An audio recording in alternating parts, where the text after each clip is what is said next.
Good afternoon. Apologies, a few technical issues. We'll get this resolved before we do start the meeting, sorry.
Good afternoon. Thank you. Thank you for attending this meeting of the Council. Please note that the meeting is being live streamed on the Council's YouTube channel, and I welcome members of the press and public who may be viewing this meeting remotely. We now move into the formal business of the meeting. Can we take the notice convening the meeting as read? Thank you. Do we have any apologies for absence? Yes, Madam Mayor, we have apologies from Councillors Eyre, Laverick, Leonard, F. Miller, G. Miller, Wilson and Watson, and Councillors Blackburn, Tobin and Tye have indicated that they may be late due to other commitments. We've also received apologies from Honorary Aldermen Forbes and Tate. Thank you. Are there any further apologies? Councillor Edgeworth. Thanks, from Paul Gibson and Julia Potts. Thanks. Councillor Checker. Madam Mayor, I'm not sure if you read them out already, but Councillor Samuels. Councillor Dodds. Thank you. I've got Councillor Laws. I'm not sure if you read that one out or not. Thank you. Councillor Feely. I have apologies from Honorary Alderwoman Louise Farven. She is not able to attend.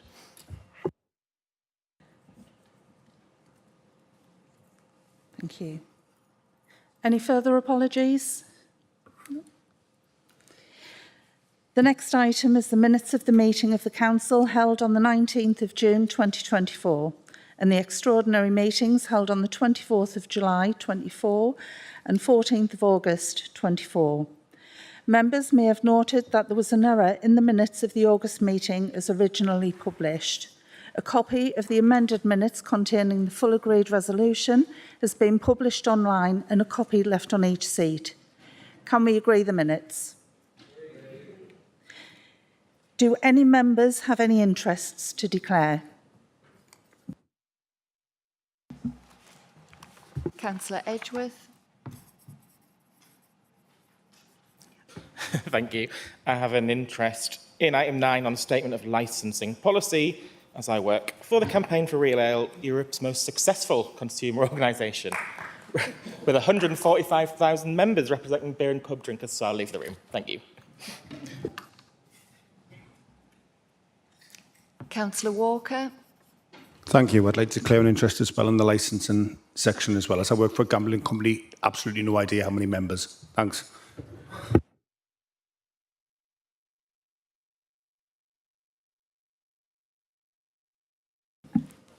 I'd like to thank those members who have given notice of their wish to speak.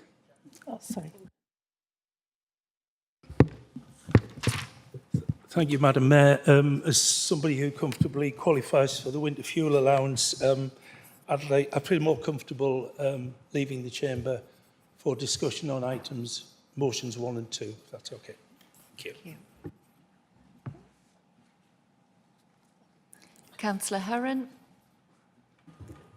I have to declare for the winter fuel allowance.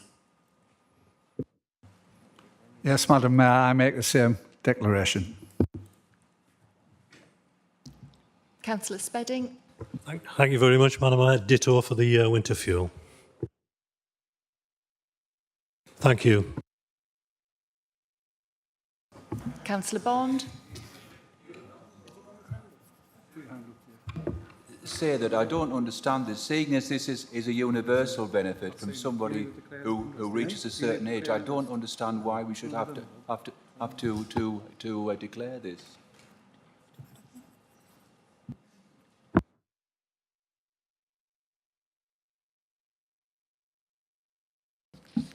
Councillor Bond, just to advise, the email that went out, it was just to advise.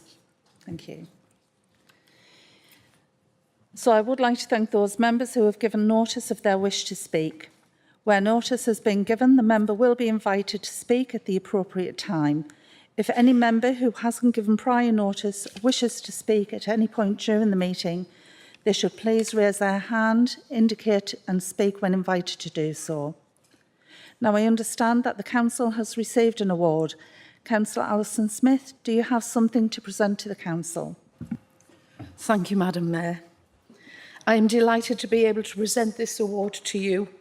This national award is from Connected Britain, a highly acclaimed industry forum with over 7,500 attendees, focusing on connectivity-enabled economic and social good. This year saw the highest number of entries in the competition's history, with organisations of all shapes and sizes vying for the coveted trophy.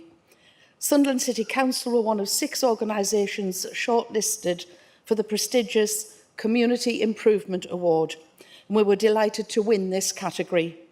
The judges praised the Council and commented, "The winner showcased a wide range of initiatives to ensure that no one is left behind on their digital journey." Thank you, Madam Mayor.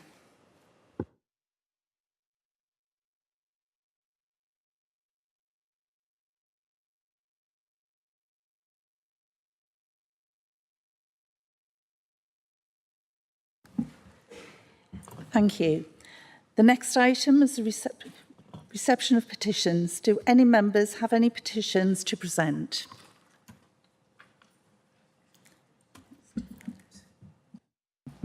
Councillor Elms. Just Councillor Elms, Madam Mayor. Thank you, Madam Mayor. It's just a petition to request extra parking spaces at Churchill Street in Hendon and the surrounding streets. And that's on behalf of 94 constituents or residents. Thanks.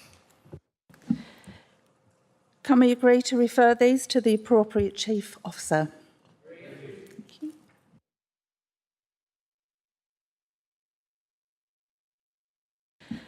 The next item is questions from the public. I will now read out the questions that we have received.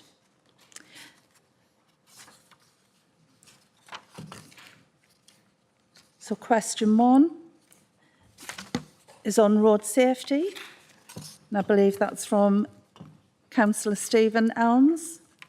Oh, sorry, which one's public? Madam Mayor, Sorry. isn't that public questions first? Yeah, apologies, I have noticed that, sorry. So the first one is on dog fouling enforcement from Bob Jackson. Bob Jackson, a resident of Sunderland, has submitted the following question.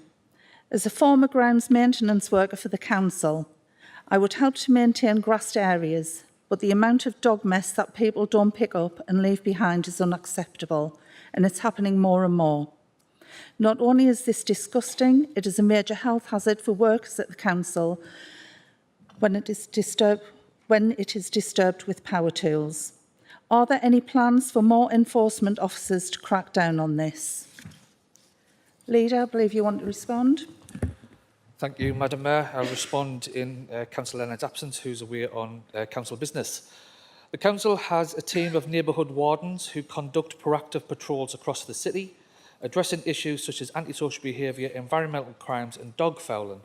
These patrols are strategically deployed based on intelligence gathered from the council's environmental services team and reports from the public to effectively target hotspot areas.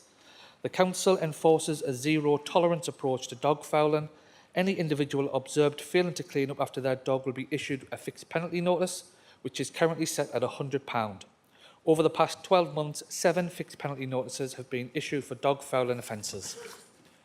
Recognising the increasing challenge of catching individuals who fail to clean up after their dogs, the council has introduced provisions under its public space protection order. This requires dog owners to carry suitable means of disposing of dog waste, such as dog waste bags. As a result, over recent months, 2,029 dog walkers were asked to demonstrate that they had dog waste bags, with only 15 found to be without the necessary means to clean up after their dogs. These individuals were issued formal written warnings in line with our enforcement policy. We continue to encourage residents to report any dog-related issues online or via telephone, providing key details such as times and description of offenders. Where intelligence highlights specific concerns, resources will be allocated to target those areas and appropriate action taken to address the issue. Thank you, Madam Mayor. Thank you. Next question is around child benefit cap. Mary Boddy, a resident of Sunderland, has submitted the following question. In light of the vote where Labour MPs voted down an amendment to reverse the two-child policy benefit cap and considering the ongoing cost of living crisis, putting additional pressure on families, what is your stance on this policy? Specifically, how do you believe this policy aligns with Labour's values and what immediate actions can we take at the local level to mitigate its impact on families struggling with financial hardship?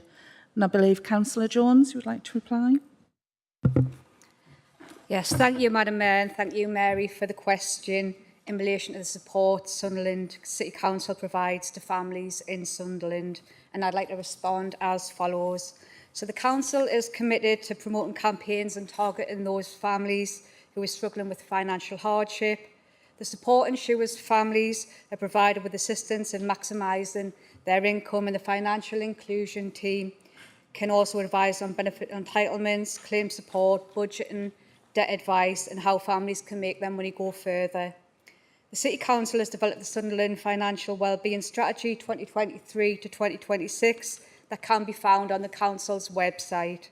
The delivery plan details the support we can provide to individuals, families and communities to help reduce inequalities.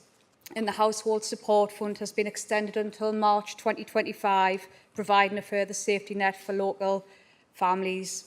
In addition, there are a range of initiatives underway in Sunderland to continue to support families. These include the Holiday Activity and Food Programme, which has been in place over the last couple of years and engages families from low-income households. Universal and targeted promotion of the Healthy Start Programme continues, which ensures access to infant formula, fresh, frozen and tinned fruit and vegetables. Healthy Start vitamins during pregnancy and breastfeeding, and vitamin drops for babies and young children. And finally, we have 5 affordable food hubs across the city, delivered by the Bread and Butter Thing, offering weekly groceries at a fraction of the price. To find out more about the support available, please visit the Financial Wellbeing Support Hub on the Council's website. As for Labour values, economic stability is the single biggest thing we can do to ensure that children do not fall into poverty, because when the economy crashes, it's the poorest who suffer the most. I am, however, pleased to see that our new Labour government and North East Labour Mayor quickly took actions to address child poverty as a priority, including the UK Child Poverty Task Force and the North East Child Poverty Action Unit. Thank you, Madam Mayor. Thank you. Next question, play areas and Ox Close. Simon Campbell, a resident of Sunderland, has submitted the following question. As a resident of Ox Close, I have noticed a lack of play areas for children. Albany, Blackfell and Glebe all have play areas with basketball courts, slides, etc. Currently, Oxclose does not have any, even though we have 3 Labour councillors at certain points. While antisocial behaviour has been an issue in the past, it should not be a reason to deprive children in Oxclose of the play areas. Other areas in Washington have antisocial behaviour but have better facilities. Is there any plans to improve this in the future? Leader, I believe you'd like to reply. Thank you very much, Madam Mayor. Madam Mayor, it's important to note that formal play provision was previously available in Oxclose, but despite efforts over a number of years to retain and even following the full relocation of the equipment, consistent damage and vandalism meant that the equipment had to be removed on safety grounds. At present, there are no plans to create any new play areas in Oxclose, but it should be noted that there are nearby alternatives such as Princess Anne Park, Blackfell and Holly Park within a 10-minute walk. Thank you, Madam Mayor. The next question is around Carting North East. Stephen Pounder, a resident of Sunderland, has submitted the following question. Why are the large amounts of council taxpayers' money being spent on entertainment at Carting North East? And again, Leader, I believe you'd like to reply. Thank you, Madam Mayor. I would dispute the fact that large amounts of council taxpayers' money have been spent on entertainment at Carting North East. The council worked with 3 schools in the Coalfield area, focusing on explaining the dangers of motorbike disorder. On the last day of the course, the council organised and paid for a visit to go-karting in Carting North East for the kids that were involved in that. The costs were then reimbursed by the Office of the Police and Crime Commissioner. Thank you, Madam Mayor. Thank you. And the next question is about the stack at Seaburn. Barry Smith and Stella Watchman, residents of Sunderland, have submitted the following questions. There have been a significant number of negative reviews of the Seaburn Inn on the review websites due to guests having suffered excessive and late-night noise from the stack. Such reviews will only deter people from visiting our delightful area. What are the council doing to protect the reputation of our wonderful regenerated seafront as a desirable place to visit? Can the council say what they are doing to tackle antisocial behaviour in the Seaburn area around the stack, with the potential of this to increase with an application for extension? And I believe Councillor Jones, you would like to reply. Yes, thank you, Madam Mayor, and thank you, Barry and Stella, for your questions. The Council's Environmental Health team is currently investigating these complaints from residents' noise associated with the operation of the stack in Seaburn. These concerns have been raised in discussions with the operator in relation to both the existing management of the site and the proposed extension of the stack through the ongoing planning process. As a result, officers have met with the operator and the noise consultant to discuss the existing noise climate, their proposed changes to the site, and specifically ways to improve the management, design and monitoring of noise to minimise disturbance. These discussions are continuing. However, it is anticipated that additional sound mitigation measures will be incorporated on site and are likely to include installation of a directional advanced sound speaker system, container wall construction, electronic limited in-house drum system and partial enclosure of the roof, measures which are expected to reduce reported noise levels at nearby sensitive residential receptors. There were no reported incidents of antisocial behaviour in relation to the operation of the stack, apart from noise, which is currently under investigation. Officers will continue to monitor ongoing concerns and offer support and updates to residents. Thank you, Madam Mayor. Thank you. We will now move on to the questions from members of the Council. So I believe the first question is around road safety. This has come from Councillor Stephen Lewis-Elms. Thank you, Madam Mayor. The leader will be aware of a tragic incident that occurred on May the 31st, 2024, in which Daryl Anderson caused the deaths of Carleen Warner and 8-month-old Zachary Blades on the A1M in County Durham because he was driving at 3 times over the alcohol limit whilst taking photographs, also driving at 141 miles an hour. Can the leader of the council comment on what steps the council is taking to ensure that the roads in Sunderland are as safe as possible? Thank you. Leader. Thank you, Madam Mayor. And first of all, I'd like to offer my deepest condolences to the family and friends of those affected by this tragic accident in May. Madam Mayor, to mitigate road accidents in Sunderland, the Council prioritises road safety and uses grant funding through the local transport plan to implement traffic calming and other speed reduction measures. In addition, we work closely with the city's schools, providing school crossing patrols, cycling training and other road safety advice. This has resulted in the number of accidents across the city reducing by 20% over the last 5 years. The Council will soon be part of the Northumbria Road Safety Partnership, a collaboration with Northumbria Police and other regional authorities such as the Office of the Police and Crime Commissioner. This partnership aims to coordinate regional road safety activities such as the installation of speed cameras and the implementation of evidence-based safety measures. These combined efforts demonstrate this Council's commitment to making Sunderland's roads safe for all users. Thank you, Madam Mayor. Thank you. The next question is round of austerity, and this has come from Councillor Stephen O'Brien. Yeah.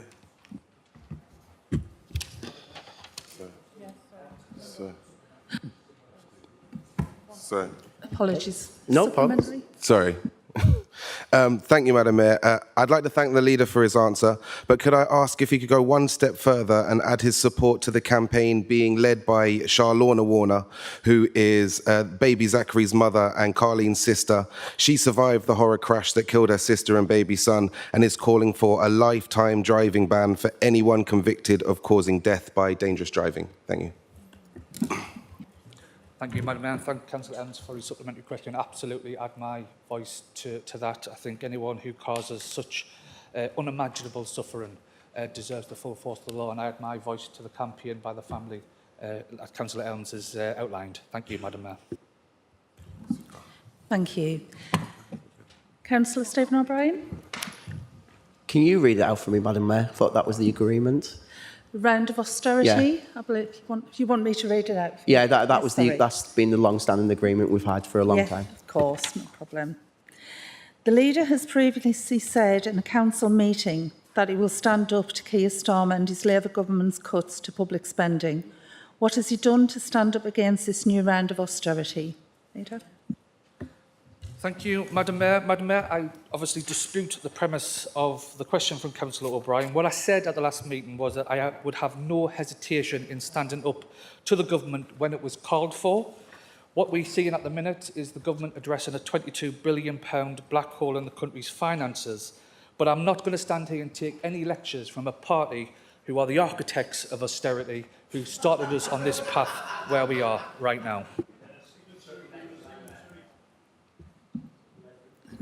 Weak, weak, weak, weak.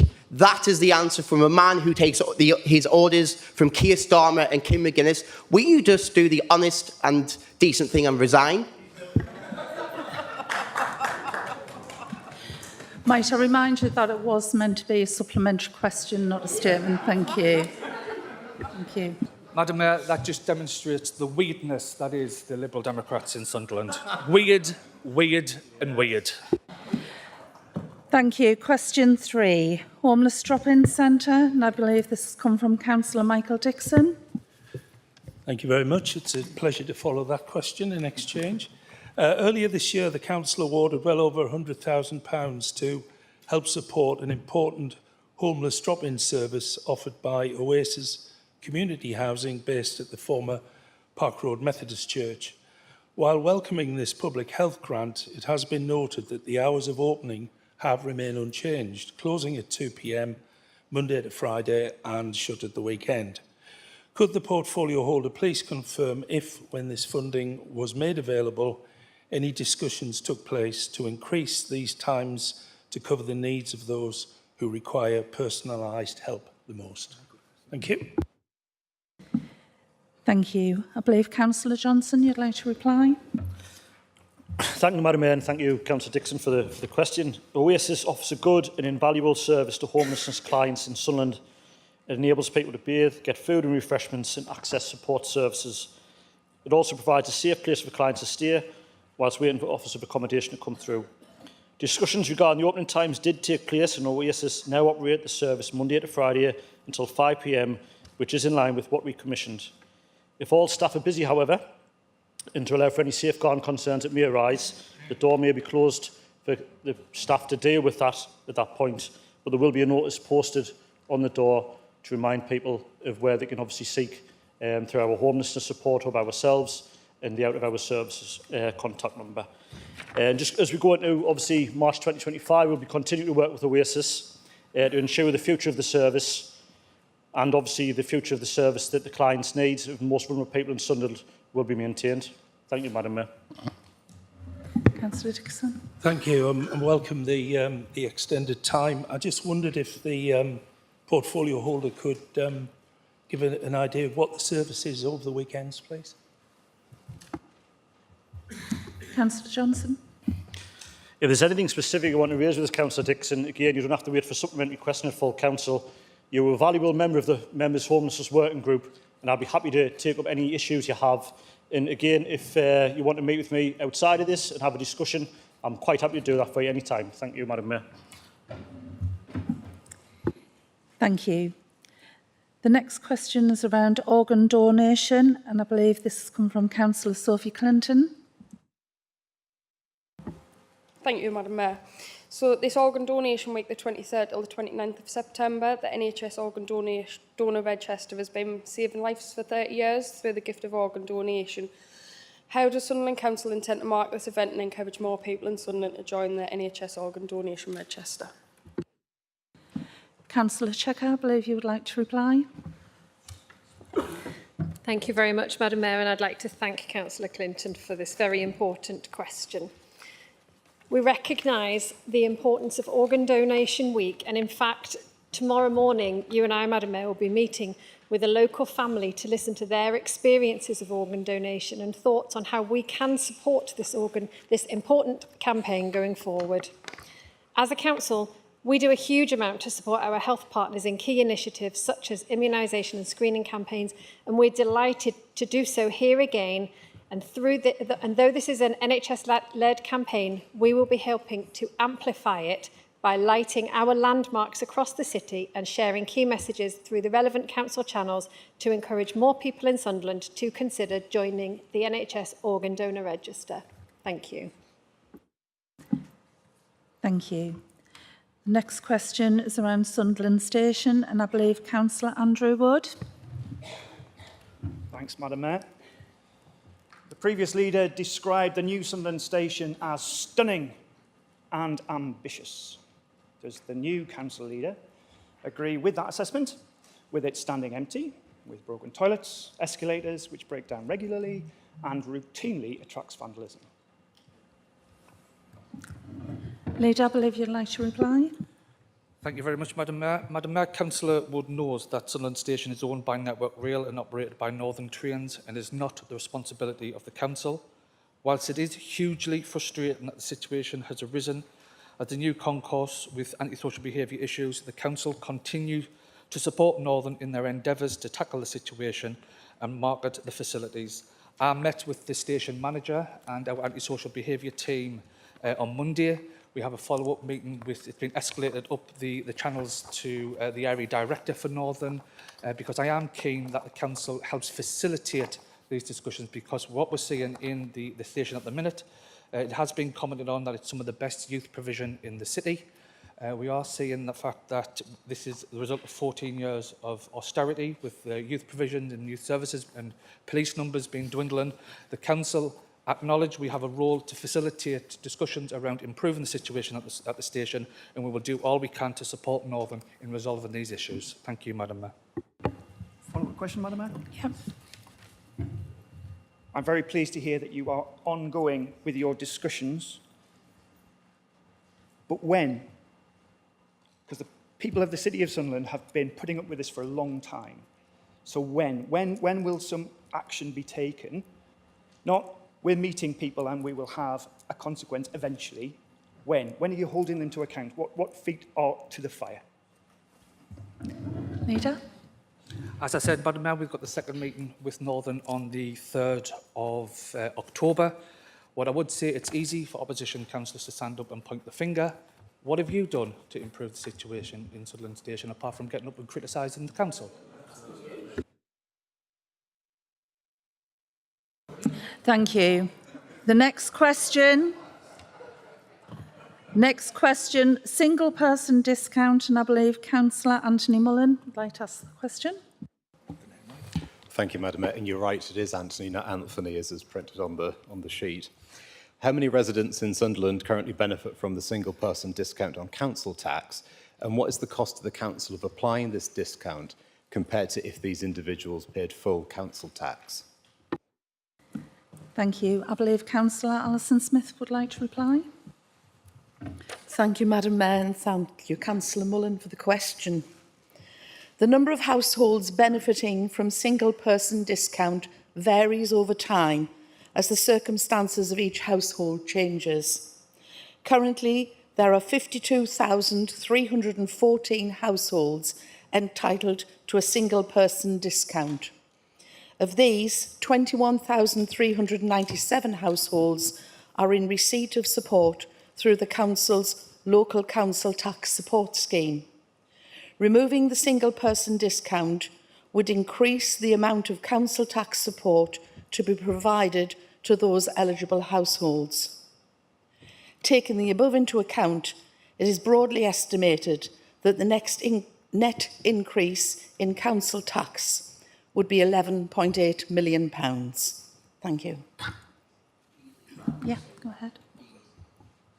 Thank you, Councillor Smith, for that answer. Later on, we have a motion on child poverty, and you'll be aware of the recent House of Lords report on child poverty, which has said that factors relating to housing costs can uplift child poverty by 7 to 8%. If, as has been rumoured, the Deputy Prime Minister is going to allow councils to choose to do this on an authority-by-authority basis, will you agree to exempt any single-parent family from this discount being removed? Thank you, Councillor. We are awaiting the decision. Until we know what is happening, we can't actually agree to anything. However, there are a number of contingency plans in play at the moment that we are considering. So hopefully we will have a positive outcome for you when we know what the actual facts are. Thank you. Thank you. Next question, Rugby World Cup, and I believe Councillor Tracy Dodds would like to ask a question. Thank you, Madam Mayor. It is now less than a year until the 2025 Women's Rugby World Cup kicks off here in Sunderland. This is a fantastic opportunity to showcase what this wonderful, diverse, welcoming, woman-friendly city of Sunderland is to the worldwide audience. Can the portfolio holder outline what benefits the city can hope to reap by hosting this elite sporting event? Thank you. Councillor Jones, I believe you'd like to reply.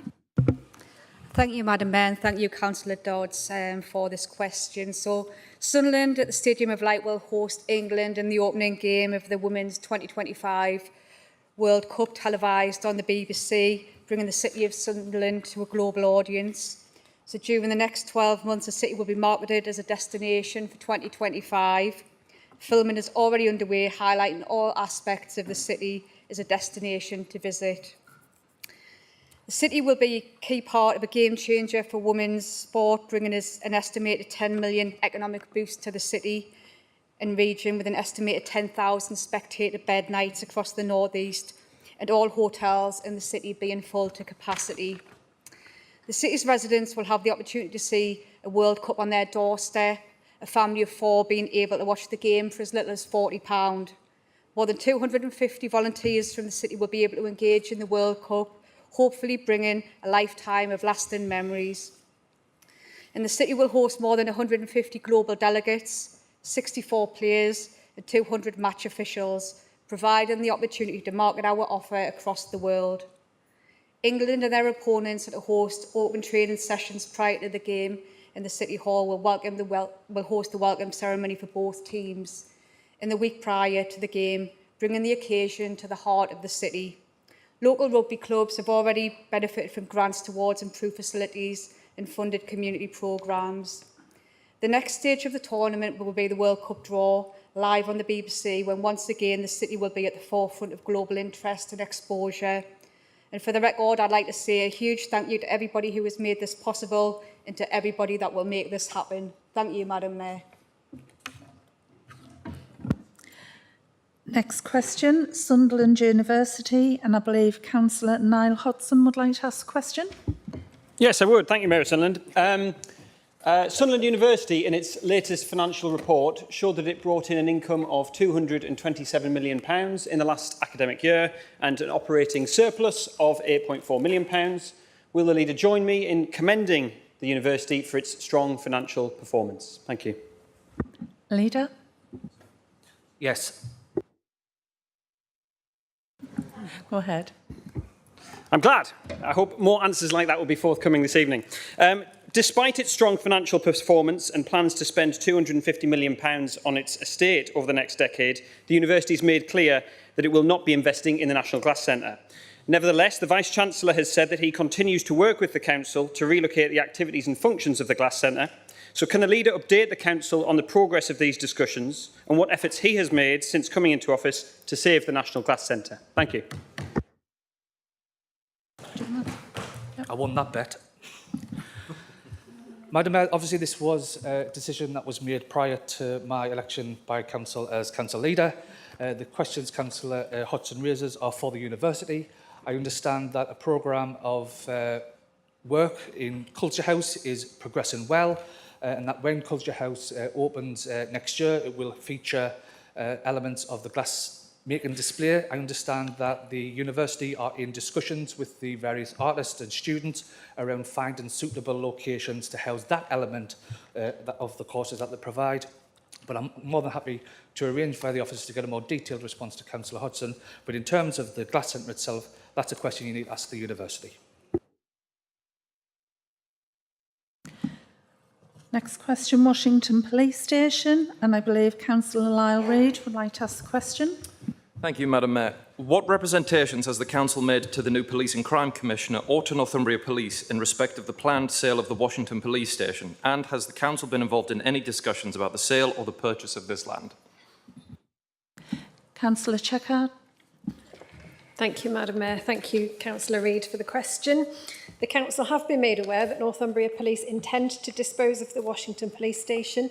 This decision has been made by Northumbria Police following their review of their estate's strategy. The Council are in dialogue with Northumbria Police about their future property requirements.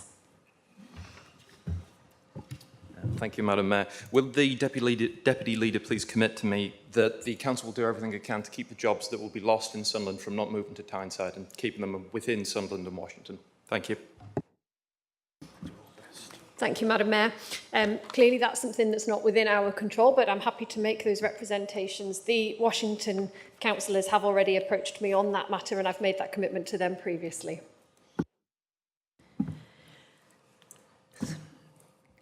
Okay. I now call upon the Leader to move the Cabinet report. Thank you, Madam Mayor. The Cabinet report is set out on page 25 of the Council agenda. Thank you. So move. Deputy Leader, do you second the report? I second the report, Madam Mayor, and reserve the right to speak. Leader, would you like to speak to the Cabinet report? Thank you, Madam Mayor. Madam Mayor, as I say, it's just one item, the Licensing Act. It's the statement of the Council's licensing policy. It's set out in the report from page 27. Happy to answer any questions as and when they arise. Thank you. I understand that the Lib Dems wish to move a reference back. Who moves the reference back? That would be me, Mayor Sunderland. Who seconds it? That would be me, Mayor. Oh, I won it. Good Liberal thing. That would be me, Madam Mayor. Councillor Hudson, would you like to speak? I would indeed. Thank you, Mayor Sunderland. The Liberal Democrat Group, having considered the statement of licensing policy, would like to propose that the document is referred back to the Cabinet for further consideration. Now, there is a large amount of detail in the packs in front of us, much of which is perfectly reasonable and a credit to the large amount of time officers have spent updating our existing policy document. However, there are several aspects of the document in front of us which pose a serious concern for our group, and I would say should pose a serious concern for the rest of the councillors in the chamber. The first is the predominance of policy in this document which focuses on denormalising and stigmatising alcohol consumption and impacts both customers and businesses which sell alcoholic beverages. My colleagues will talk further about our concerns in this regard, but I wanted to make clear our objection to the paternalistic public health mission statement that suggests it is the role of this council and councillors here to create a culture where people drink less alcohol. I'm quoting from the document that's in front of us. This council needs to focus more on its ability to deliver its core services in a way that keeps our local economy vibrant and our public realm clean and well maintained. We know that the public wants us to, for example, keep the streets cleaner as a matter of priority. We have no basis for arguing that our residents want us to interfere in their lives and shape their behaviour through policies like minimum unit pricing on alcohol. I'm puzzled, Mayor of Sunderland, as I'm sure many residents will be, by the council adopting a strategic priority to, quote, reduce the availability of cheap alcohol. It is not simply that this smacks of being a sanctimonious gimmick, it is also completely unworkable in practice. Do we think that if alcohol is made more expensive in the Sunderland City Council area, that people will not simply travel to Gateshead or Durham or South Shields to purchase it? And again, there is no evidence that this is what the residents we serve, mind you, want us to be doing as a priority. In fact, the point I'm making here cuts to the core of why we're asking Cabinet to reconsider this document. The public consultation which was carried out was completely inadequate, and let's take a look at it. So it's in this document in front of us. There's not a great many items in it. In fact, there's only, I think, 5. First, the 2 longest contributions, 25 pages, are from the Executive Director of Public Health and from Balance North East, both of which are strongly focused on imposing measures to control the sale and consumption of alcohol as a priority in our licensing policy. After that, there's the portfolio holder, whose contribution appears to be cribbed entirely from the Director of Public Health, so much so that it's simply passed over on page 61 as a footnote. The police reply, but they only say that the council have been emailing them at the wrong email address. There's then 2 comments from the same individual opposed to late licences. And finally, the Principal Environmental Health Officer makes a couple of pragmatic and sensible amendments regarding premises within residential areas and takeaway outlets and their responsibility for cleansing the streets. And actually, I think this was the only moment reading this entire document where I thought it chimed with comments that I've heard from residents as a local councillor. But that's it. Despite pages and pages, that's the extent of the public consultation response. And despite the huge number of licensees, businesses, suppliers, and let alone the thousands of customers who will be affected by this licensing policy, we're looking instead at 25 pages of views from public health, internal and external, shaping the policy, and not a peep from the wider public that we serve. You simply cannot look at this public consultation and use it as a basis for imposing policy changes that will impact thousands of people and businesses across our city. The huge edifice of this policy that we're being asked to vote through is built on weak, if non-existent, foundations. Rather than taking a stance of imposing moralising judgments on the city and its economy and making alcohol consumption the preserve of the wealthy, the Cabinet should instead review this policy and rerun a comprehensive public consultation which actively solicits and acquires the real views of people in the city. Thank you. Councillor Haswell, would you like to speak? Yes, do I need to wait for Stephen to second? Oh. Nope, You can go just first. fire away. Thank you, Madam Mayor. I specifically want to just add some additional comments around part 4 of the report and the draft licence set out. The report, as mentioned, does reference a plan to introduce minimum unit pricing in the city through the licensing process, forcing licensed premises to charge a set amount per unit of alcohol sold. I'm particularly concerned because further in section 4, part 4, it says that we need to have a business case and it hasn't already been fleshed out on what minimum unit pricing would mean for Sunderland.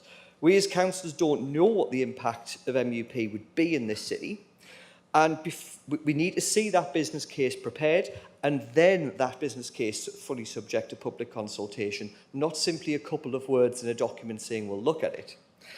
I cannot tonight adopt and approve this draft policy which potentially locks us into MUP without it having been fully consulted on and residents' opinions taken into account. Further, the evidence of MUP is not conclusive. The BBC reported on the impact of the MUP scheme that was set up in Scotland, and it has shown that it didn't change the habits of those with the most inappropriate relationships with alcohol in Scotland. And Public Health Scotland had to then admit that the policy had actually led to people cutting back on food and energy consumption rather than drinking less.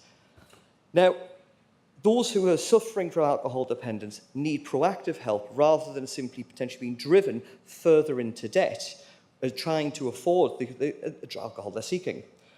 And in 2020, we then saw alcohol-specific deaths in Scotland increase by 17%, rather than the stated aim of the policy of MUP being to decrease it. Now, is this an outcome we want in Sunderland? Are we confident that about what we're getting ourselves into? For me, MUP is also regressive. It puts up prices for low-income, moderate drinkers whilst not affecting the rich. It adds, as I said, to issues of debt. And as the BBC reported, people start cutting back elsewhere. Disastrous for your low earners who are already facing the challenges of the cost of living crisis, and now for certain people, winter fuel payment going. If you want to see alcohol prices increase, then it should be through a less regressive means, such as alcohol duties, because then you can tie those receipts directly into NHS funding, rather than sending that money straight to the hands of the retailers. Now, data presented to our area committees in recent years also showed that levels of alcohol consumption in our wards are the biggest in the wealthier areas, such as the Herringtons, Fulwell, Teal Farm through in Washington, while the lower levels of alcohol consumption are in the places like Pallion, Ford and Millfield. However, under MUP, people in Pallion, Ford, Millfield and less well-off areas of this city will be paying what is in effect becoming a poor tax if they want to have a drink. Now, I nipped into Herons in St Luke's Terrace, and you can get a bottle of Isla Negra Sauvignon Blanc for £4.99. Under this scheme, assuming 65 pence a unit of MUP pricing, the resident would have a 17% increase at £5.85. Millfield Aldi, you're going to get a bottle of Chapter and Verse Sauvignon Bay, £5.19, but on MUP it goes up by 13%.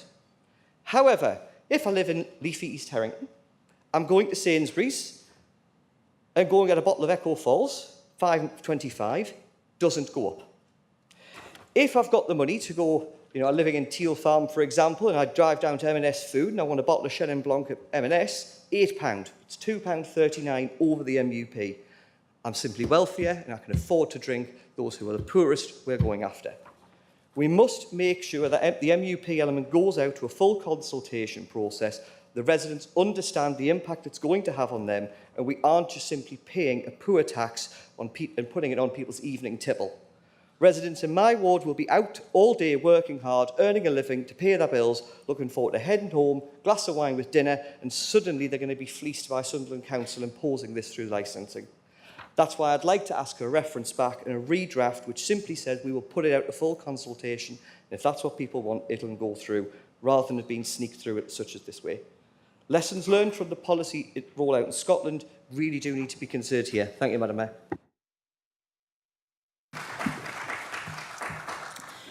Thank you. Would anyone else like to speak on the reference back? Deputy Leader. Councillor Mullen. So, Madam Mayor, the speakers are Deputy Leader, Councillor Mullen, and the Leader has the right of reply on the reference back. Deputy Leader. Thank you very much, Madam Mayor. And I did reserve the right to speak on the report, but I just felt it was important to just dispel a few myths here. This report has already been through the scrutiny committee and, as mentioned, has been out to a public consultation. And I just want to be clear here, alcohol harm is greater in more deprived areas. And anybody that wants to argue that point, I'm very happy to have that conversation with you. You could have had that discussion through the scrutiny committees when this report went there originally. And in relation to minimum unit pricing has been recommended in this report to go out to a consultation. You are asking for what we are proposing. So I think it's very important that maybe you read the small print and understand that there would be a full consultation before any decisions are made on minimum unit pricing. That's what's being recommended in this report, which seems to me to be exactly what you're asking for. So my suggestion is put your representation into that consultation when the time comes. Thank you, Madam Mayor.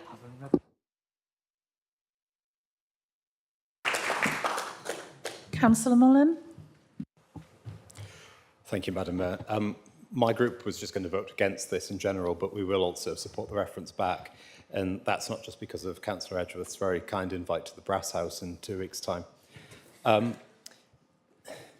Educating people about the risks of alcoholism, protecting children and communities from alcohol-fueled bad behaviour, and providing help to alcoholics is all agreeable and justifiable. But some of the proposals here, some of which are in the policy and some of which are suggested for future adoption, represent a major overreach of what a council should be doing. Some of the comments made during the consultation phase in particular are authoritarian and two-dimensional. At a time when the council is welcoming the opening of new bars and restaurants, hailing the success of places like Keele Square or the Sheepfolds development, which are essentially middle-class drinking complexes, it can't also then say that it warns of the risks of drinking alcohol and requests the creation of alcohol-free spaces within the on-trade market. These businesses did not open and do not exist to assist the council to meet the aims of its alcohol strategy. They exist to make money, and that's the reason they have come here. The proposal for a late levy, which the council says it will consider in future, will destroy businesses and contradict the efforts of the economic development arm of the council. The late levy's introduction was intended for big cities to help with the cost of policing a busy nighttime economy. Sunderland doesn't have any such thing, but it wants one, and this will ensure it doesn't get it. The council should be focusing on changing this, not guaranteeing it. Minimum unit pricing has not worked in Scotland. That's why late this year they are putting up the price per unit, because they are still seeing higher numbers of alcohol-related deaths in that country than anywhere else in the UK, and the worst problem drinkers are still drinking the same amount. Alcohol-related deaths actually increased after the introduction of that policy. But Scotland at least has the benefit of being a country and could trial this failed policy at scale. Sunderland, by contrast, is not a country, and local people seeking cheap alcohol will have the option of exiting the local authority area in any number of directions to overcome these measures, and particularly when the Labour group delivers the metro extension to Ryhope and Doxford as previously promised. The council, therefore, needs to choose if it wants to pursue economic regeneration through the development of a lively nighttime economy in which people spend their money on alcohol, or whether it wants to police the concept of fun and introduce measures that will do more to kill business than to help alcoholics.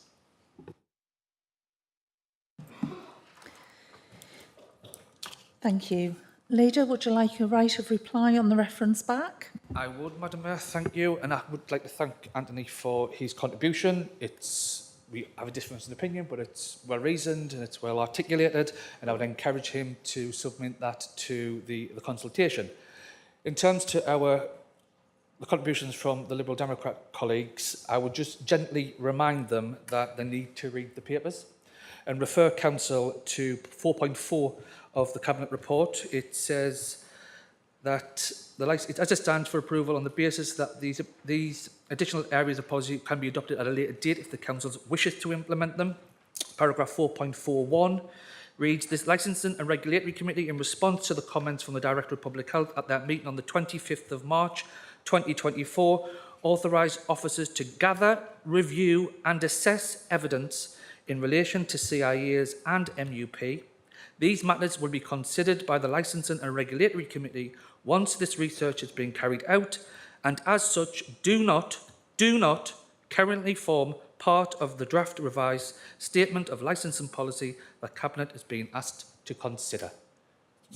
Effectively, as the Deputy Leader has outlined, They just haven't read the papers. They've just jumped in 2 feet with their weird contributions, as always. So I'd ask Labour Group colleagues to vote against the reference back, because what the Liberal Democrats have asked for, we're doing it anyway, and it'll be picked up as part of the evidence review and then the full public consultation, which I would encourage everybody interested in this area of public health policy to participate.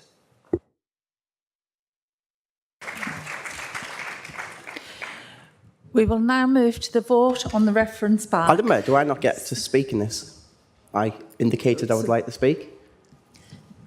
Through you, Madam Mayor, we received notice that Councillor O'Brien wished to speak on the main motion, but he hadn't indicated that he wished to speak on the amendment. Oh, I'll leave my scathing remarks to the main motion then.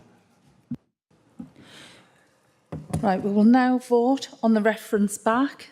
Councillors will be pleased that it is going to be an electronic vote. Thank you, Madam Mayor. If the officer could ring the division bell, please, and start the vote.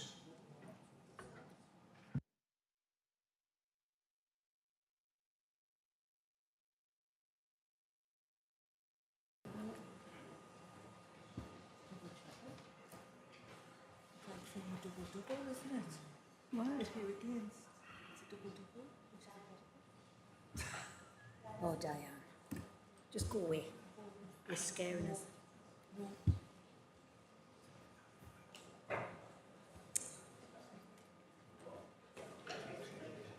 Sorry. So, members, the vote will be closing now.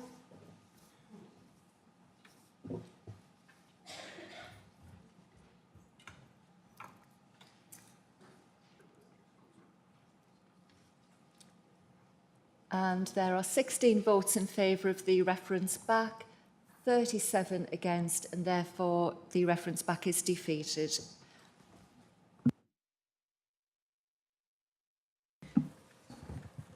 Thank you. So going back to the Cabinet report, I understand that Councillor O'Brien has indicated that he would like to speak on the report. Would anybody else further like to speak on the report?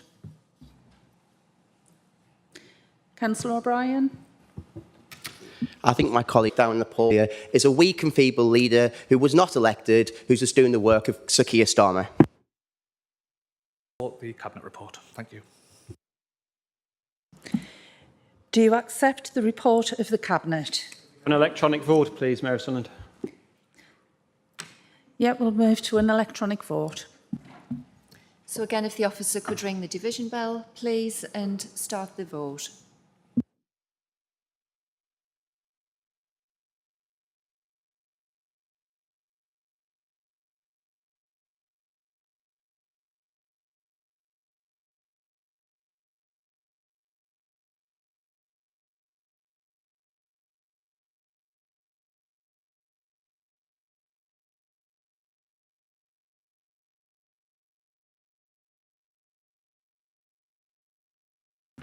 So, members, the vote will now be closing.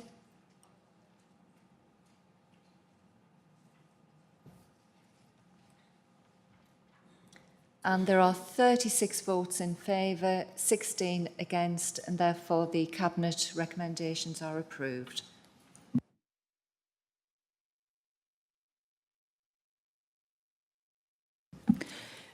We'll now move on to the next item on the agenda, report of the Audit and Governance Committee. I now call upon Councillor Alison Smith to move the Audit and Governance Committee report. Thank you, Madam Mayor. I'm pleased to present this annual report on the work of the Audit and Governance Committee 2023-2024, and the committee recommends Council to note the annual report on the work of the Audit and Governance Committee for 2023-24. Thank you. Who seconds the report? I second the report. Councillor Smith, would you like to speak to the report? Thank you, Madam Mayor. No, it's all laid out in the documents. Thank you. Councillor Snowden, would you like to speak to the report? No, it's set out in pages 204 to 207. Do any members wish to speak on the report? If so, please raise your hands.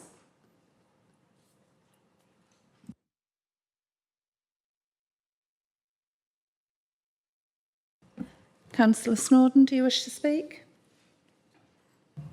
No, thank you, Madam Mayor.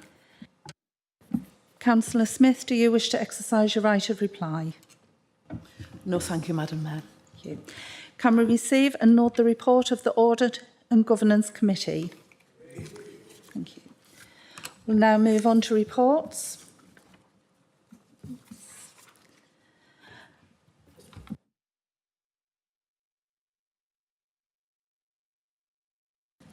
The next item tonight is a report of the Leader on special urgency decisions. Leader, would you please move the report? I so move, Madam Mayor. Deputy Leader, do you second the report? I second the report, Madam Mayor. Does the Council agree to receive the report? We will now deal with the notice of motion, which is titled Winter Fuel Allowance. I call upon Councillor Mullen to read and move the motion. Thank you, Madam Mayor. This council notes that 82% of Sunderland residents who currently receive winter fuel allowance are set to lose it this winter. It agrees to support the 42,853 elderly people who will no longer receive these payments by asking the Cabinet Member for Corporate Services and Equalities to conduct an impact assessment of this decision and report findings back to Economic Scrutiny Committee, using the Council's communication channels to promote pension credit, engaging the VCS to hold sessions in communities to help residents check their pension credit eligibility and support sign-up, holding a pension credit sign-up day in City Hall where Council staff members will be seconded to facilitate pension credit drop-in sessions, and requesting that the Chief Executive writes to the Chancellor of the Exchequer to reverse this decision.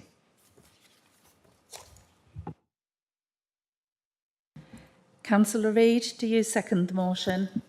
I second the motion, Madam Mayor, and I'd like to speak immediately after Councillor Mullen. Councillor Mullen, do you wish to speak to the motion? I do. Thank you, Madam Mayor.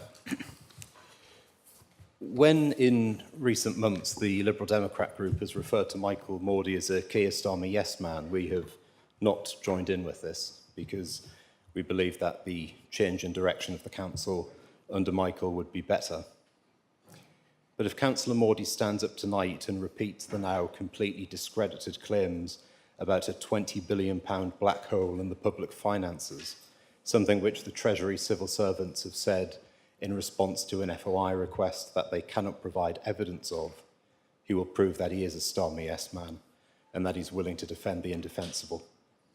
For the last 14 years, Labour has said that austerity was a choice and that they offered an alternative to it.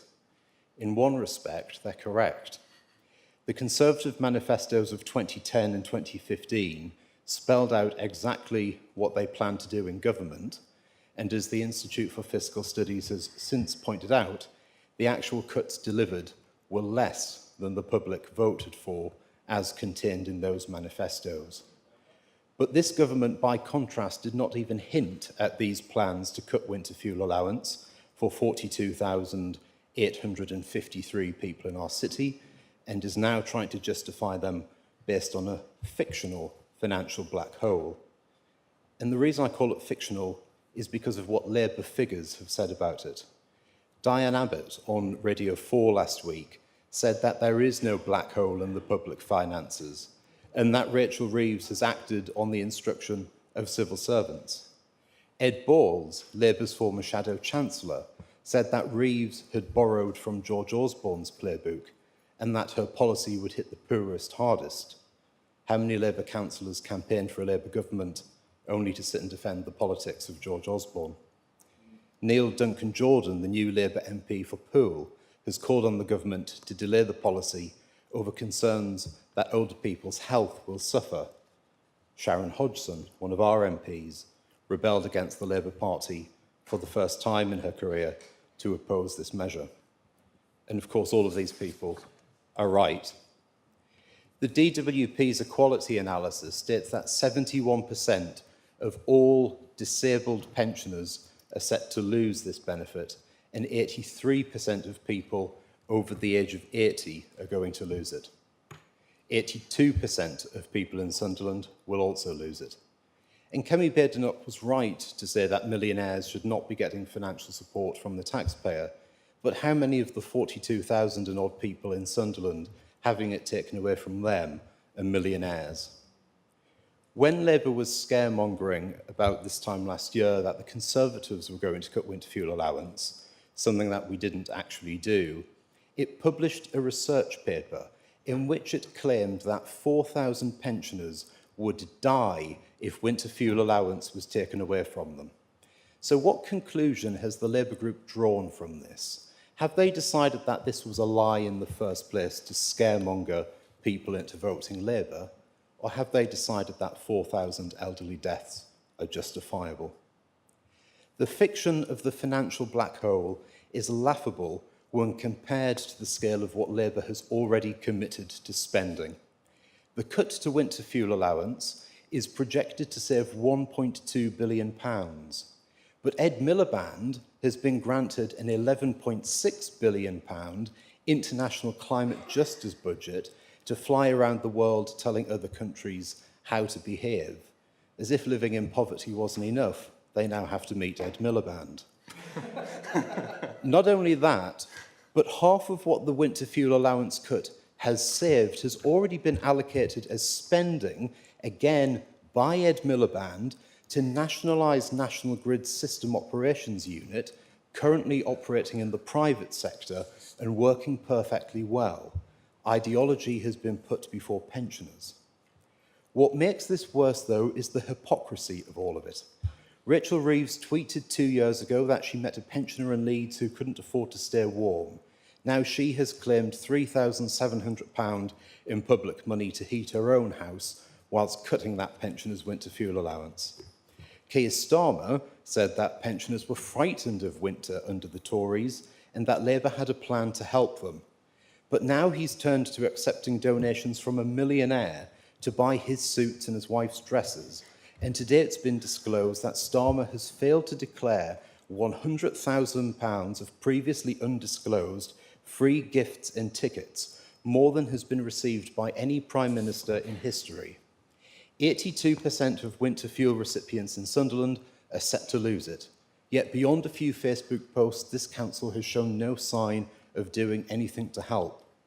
We in the Conservative group were never afraid to express our own views when it came to doing the right thing by local people, even if that meant, for example, on calling for Boris Johnson to resign on national television.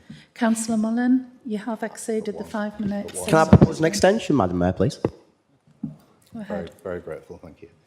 As the later motion refers to, I signed a letter with Graham and Paul asking the then Chancellor for more money for Sunderland. That was a Conservative Chancellor, and we have previously voted for a Labour motion calling for an uplift in universal credit support. It's time for the Labour group to choose between our bought and paid for scrounger of a Prime Minister and the 42,000 pensioners in Sunderland that he intends to rob.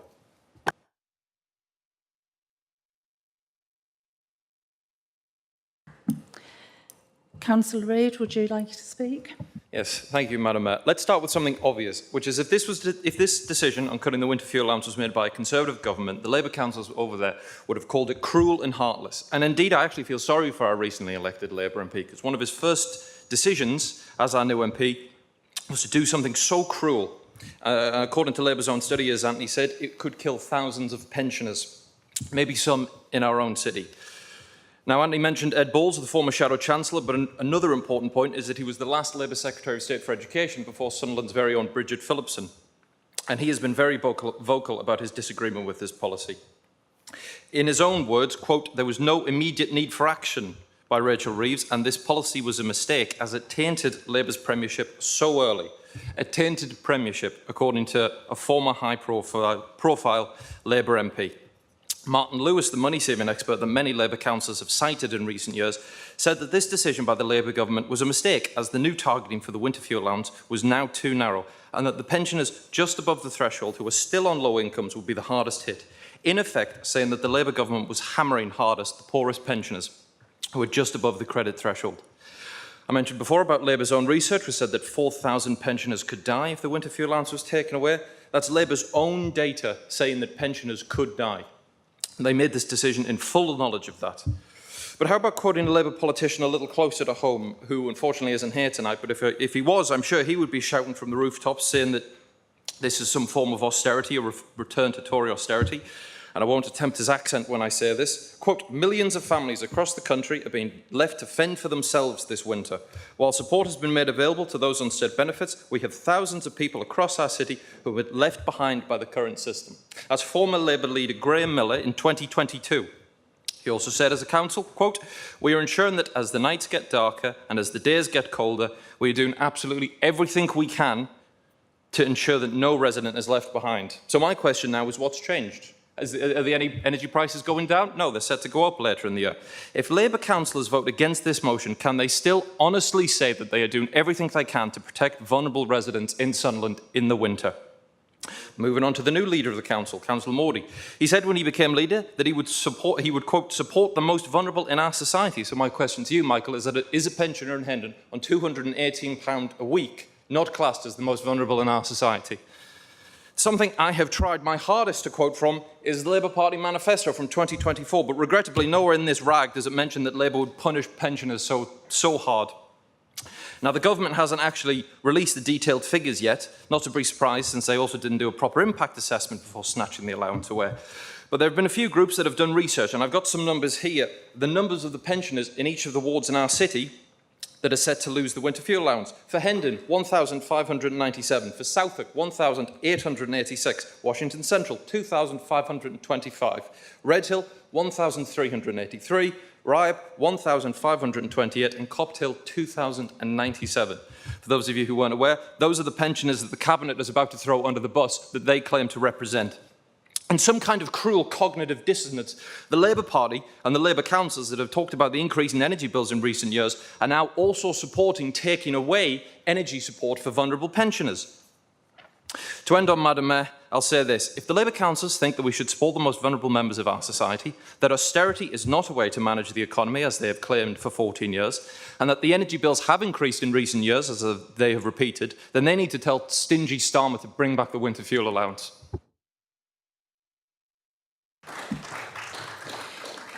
Thank you.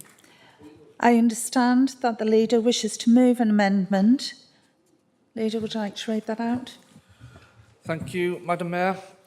In the first sentence, after notes, delete the remaining text and replace with that because of a 22 billion hidden black hole in the country's finances left by the previous Conservative government, some Sunderland residents who previously received the winter fuel allowance will no longer be eligible due to the recently announced means test. Insert a new paragraph that reads, to support residents that could be affected by this change, council will. In the first bullet point, delete the word asking and replace with ask. Delete the second bullet point and replace with continue to use our established communication channels and work with partners to promote pension credit, including delivery of our 2024 bespoke annual pension credit campaign letter.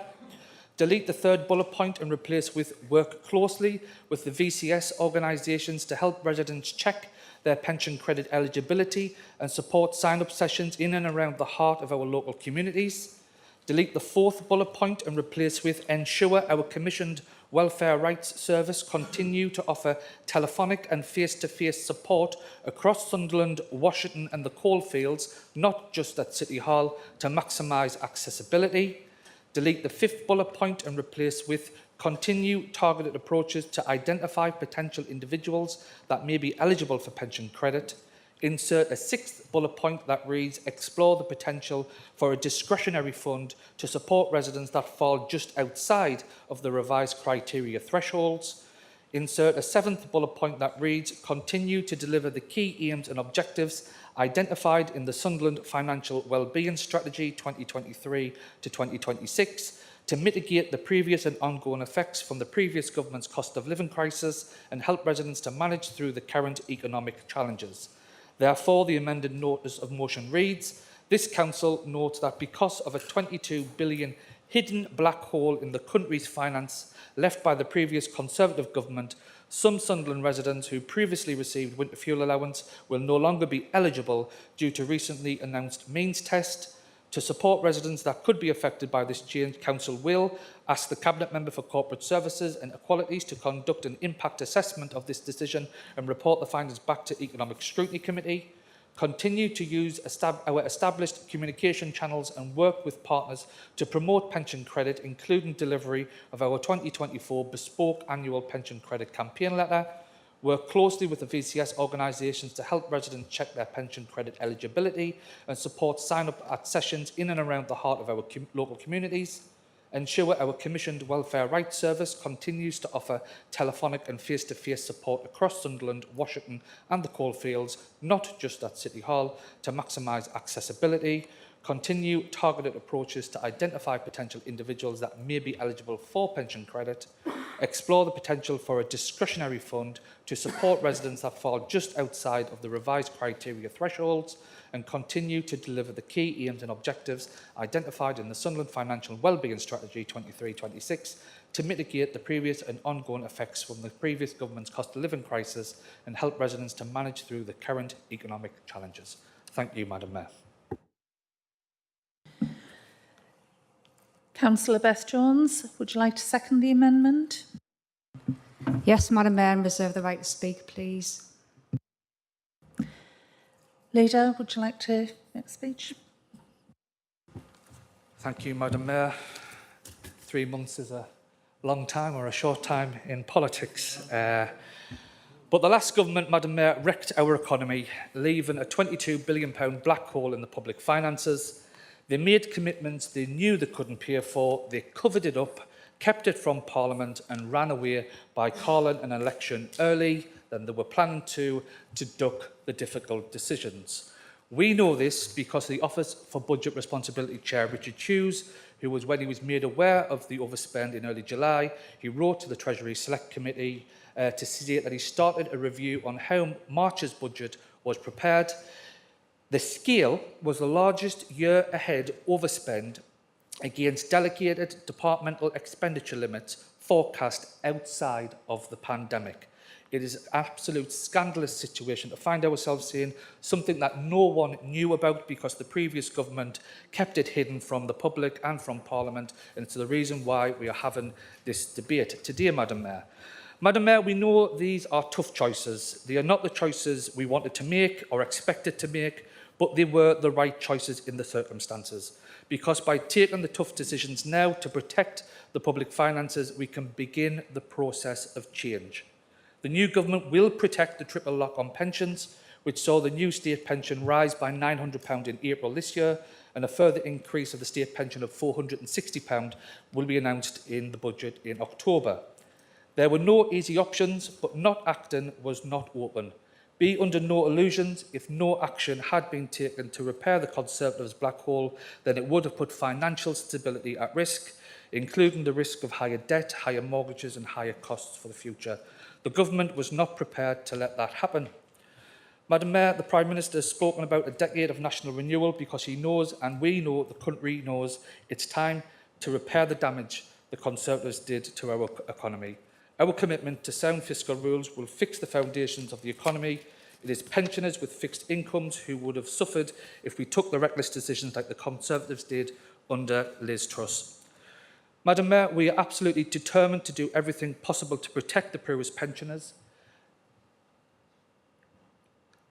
And we have to be mindful of our rhetoric in this. The decision to means test the winter fuel allowance at pension credit is something I hope the Chancellor, when she steps up to the budget statement in October, will look again. I think it was done because of the black hole in the country's finances. It's not something we want to do, but I hope, and it would be something I'm taking to Liverpool next week at Labour Party conference, and something if we get the opportunity in the various fringe events, I will ask the government to look at. I do think the criteria of 12,500 pension credit is just slightly too low. We understand the reasons why it was done, but I hope the government will take the time between now and the budget to look at that. I cannot guarantee it will happen, but I think I've always been clear. I will say what I mean and not just, as the opposition said, parrot the lines. And I hope the Chancellor really does look at that threshold, because we're absolutely committed to supporting the most vulnerable pensioners. And we've set out a programme in the amendment. A number of the bullet points is what we're going to do here in Sunderland to ensure we can protect the most vulnerable in our city. We have a brilliant partnership with the VCS network. Hopefully, can highlight these. They can promote the availability of pension credit and the uptake on that. Because if one thing that comes out of this is that there's a surge of people applying for pension credit, then I think we could all, well, most of us would agree that this redistribution from millionaires who don't need it to the most vulnerable in society is something that's welcome. So I hope everybody checks their eligibility. I hope everyone talks to their grandparents, to their aunties, their uncles, their mums, the dads, and says, are you eligible? Apply for pension credit. And if this means that the uptake in pension credit, which the previous government, to be fair, deliberately suppressed, and people get the benefits that they're entitled to, it would be a good thing. In terms of the Household Support Fund, it was welcome that the government extended the Household Support Scheme until March. That gives us the ability as a council to tailor support towards some of the most vulnerable pensioners and people in the city. One of the elements that we currently, as a cabinet, working with officers on is looking at using some of that household support scheme to introduce maybe a Sunderland fuel allowance that would be aimed at those people who are just currently above the current pension credit threshold. We're currently waiting for some of the guidance to come through from the government on the extension of the household support fund, because I'm really keen that we can do everything within our power as a council to protect those. So, Madam Mayor, in closing, I think it's necessary to amend the motion to outline exactly what we are doing. I think it's important. I read an article on the train coming back from Manchester at the weekend that the Leader, you have exceeded the 5 minutes. Yeah, so if I can just conclude, Madam Mayor, is that this is a hard, difficult choice. We did it because of a £22 billion black hole. We couldn't risk a Liz Truss 2. We, as a Labour group in Sunderland, will do all we can to increase the uptake of pension credit and extend the support we have available that devolved to us. And we look through the household support scheme to see what additional support we can provide. But unfortunately, we are where we are because the country's economy was driven off a cliff, and this black hole was hidden by the previous government. So I'd ask everyone to support the amendment. Point of order, Mayor Sunderland. Can I ask on what rule? Yes, please. It's on 14.7 of the Rules of Procedure, which relates to amendments to motions, which makes clear that members can amend motions, provided that it doesn't have the impact of negating the motion. I've never, in my 8 years on the council, seen almost every bullet point deleted and amended. It's quite clear to me that the text that Keir Starmer has provided to Michael Mordey to change this motion makes it quite different from the one that we are presented with on paper. So much so, in fact, that it can't even be seen at once on a screen. I think this ought to be thrown out as not in order under Rule 14.7. Thank you. If you can bear with me, we'll look into that for you.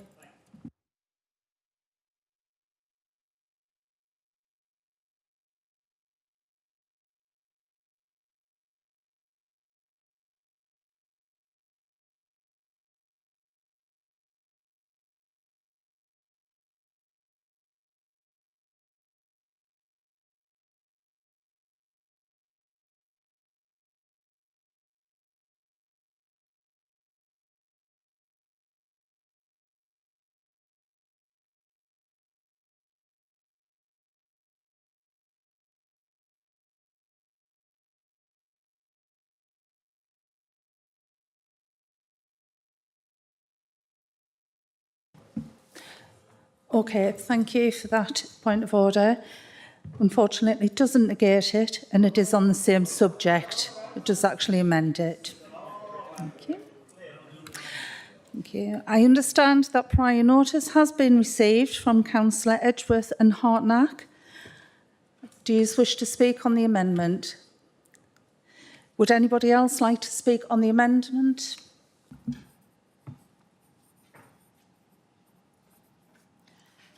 So, Madam Mayor, the speakers on the amendment are Councillors Edgeworth, Hartnack, Councillor Jones, and then there is a right of reply on the amendment to Councillor Mullen. Madam Mayor, if you don't mind, I want to speak on our substantive motion, not on the amendment. Thank you.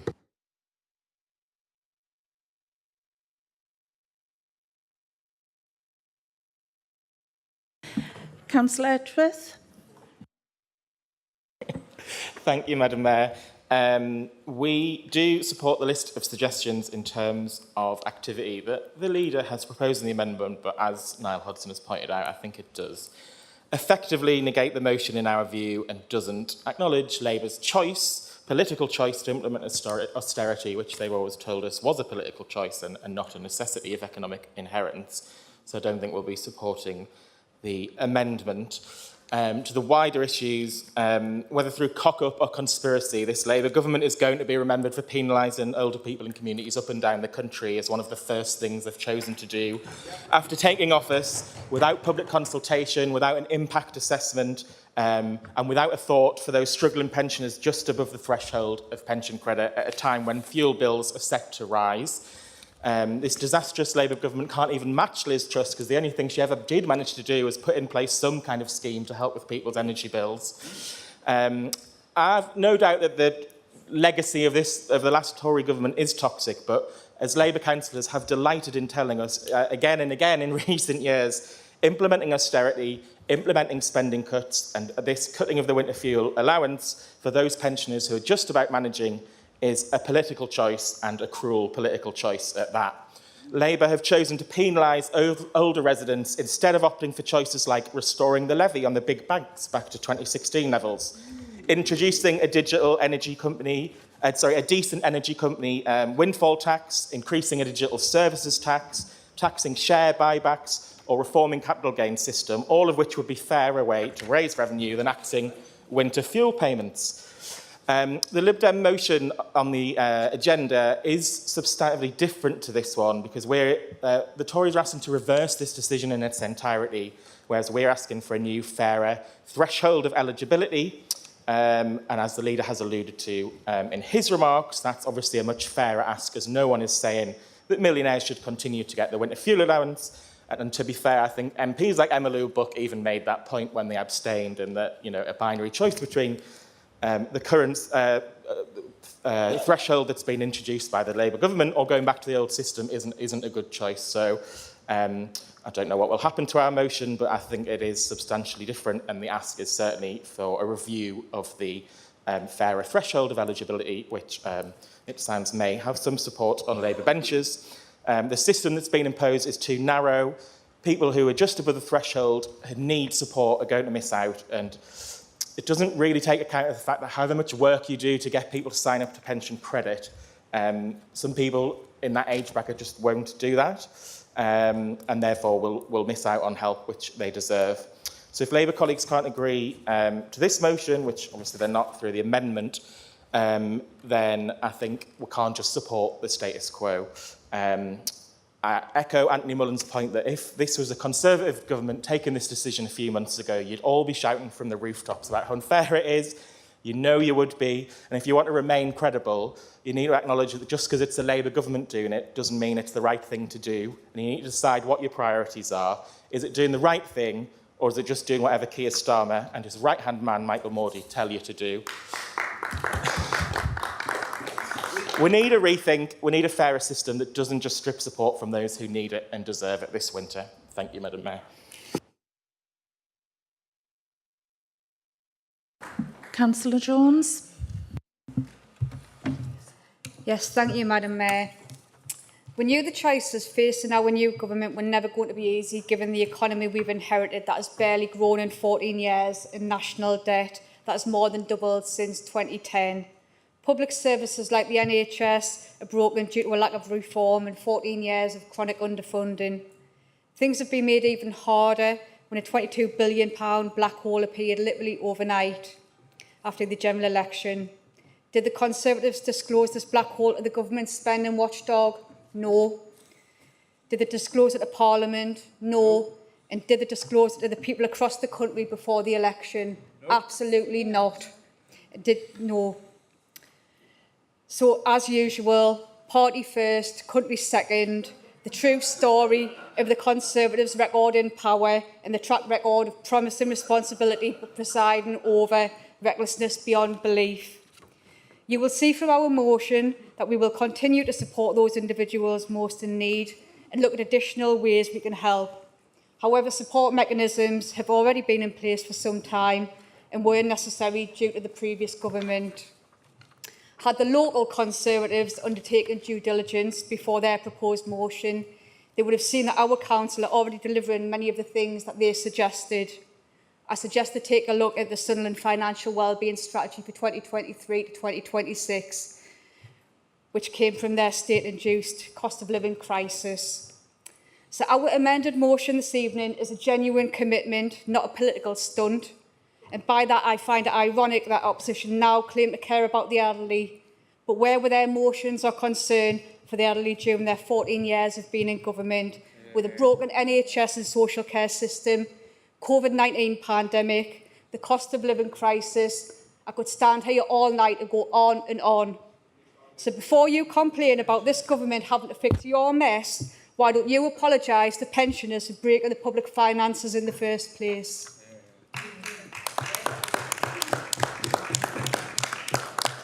Now, I'm confident that pensioner poverty will be different under a Labour government, and I'm sure that we will work long and hard. How long have we been in power? So we'll work long and hard to make sure it's a key priority to ensure that everyone in our society, no matter their working history or savings, deserves a comfortable and dignified retirement, just like the previous Labour government did.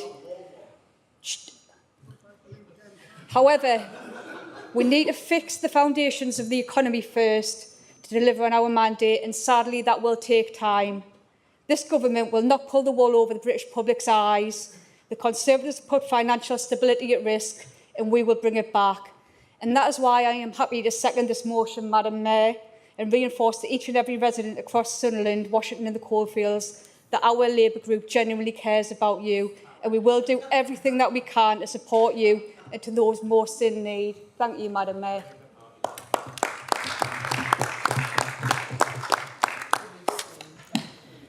Thank you. Councillor Mullen, you have the right to reply. Thank you, Madam Mayor, and thank you to people who have contributed so far. I'll begin with an apology to the Lib Dems. I was wrong. He is a yes man.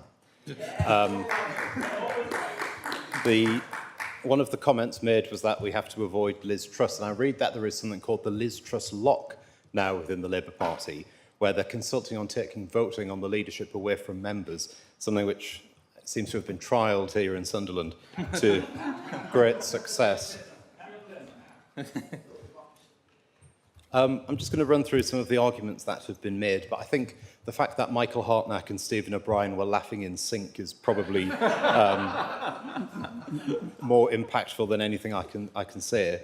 There is a reason that the previous government didn't disclose the £22 billion black hole, and that's because it doesn't exist. If you can give huge pay increases to train drivers, if you can give Ed Miliband an £11 billion budget, then that is your black hole filled. Those were choices that have been made in the last couple of weeks. And then when you say that the Conservatives were reckless, not one of the Labour speakers so far have addressed the 4,000 people that you said were going to die if this happened. If the Tories did it, you were going to kill 4,000 people, but because you've done it, they're going to live. That just doesn't add up. Michael Mordy said that this isn't something that Labour wanted to do in government and that it was done out of necessity. But then that raises the question, why is this the only thing that has been cut? Because it comes nowhere near filling. Oh, yeah, absolutely. The bus passes will go, everything else will be gone. But this has been done in isolation. It's not even part of a wider package to apparently fill this black hole. And then they've spent more than they've actually saved. And then even beyond that, it doesn't add up to say they're then going to try and get people onto pension credit. Because if the 180,000 people who are eligible but don't claim it get it, that will cost $3 billion. That's 3 times as much as they've saved by taking it away. So why put people through this pain and worry right before winter in the first place, when what they're saying is the solution is going to cost more? So it will be an overspend on top of this fictional black hole rather than a saving. None of this actually stacks up, and it doesn't work at all. But I think I'll finish by saying that the Labour government will vote now on taking away this from pensioners. But in 2026, the pensioners of Grangetown will vote you out, Michael. We will now move to the vote on the amendment. Thank you, Madam Mayor. So if the officer could ring the division bell, please, and start the vote.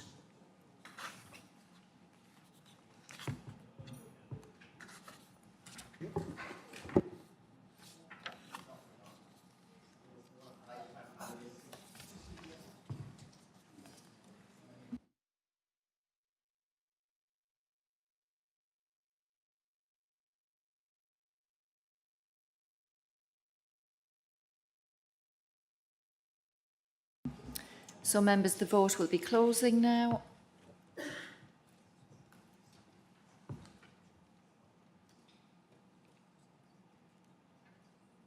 And there are 35 votes in favour of the amendment, 16 against, so the amendment is carried.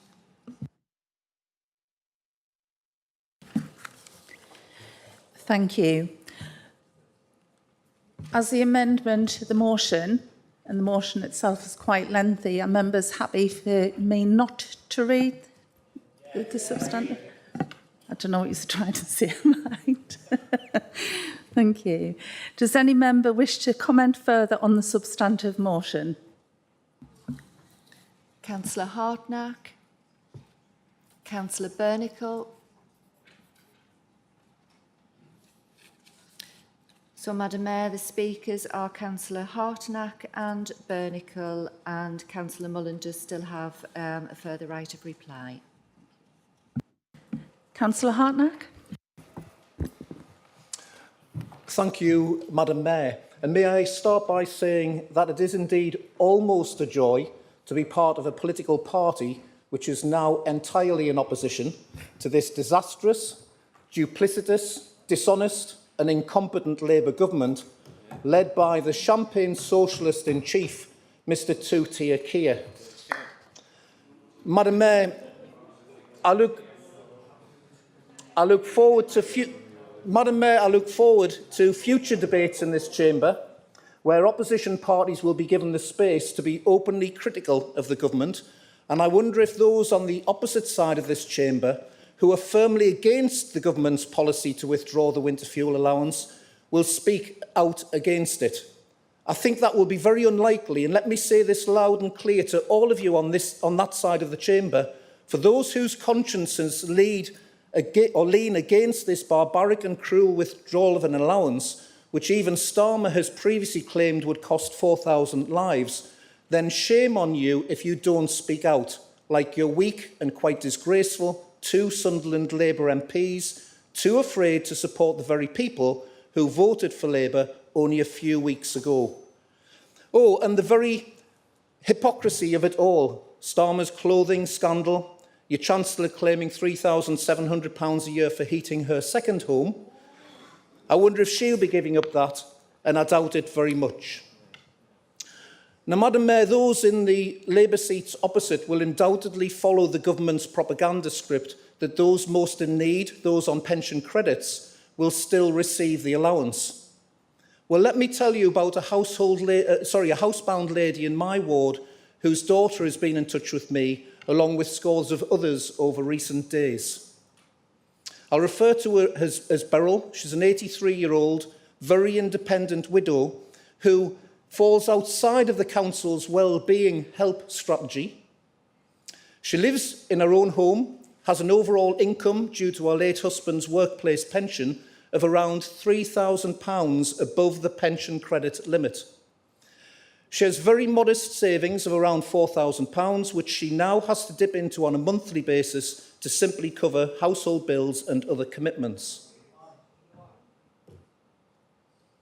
Sorry?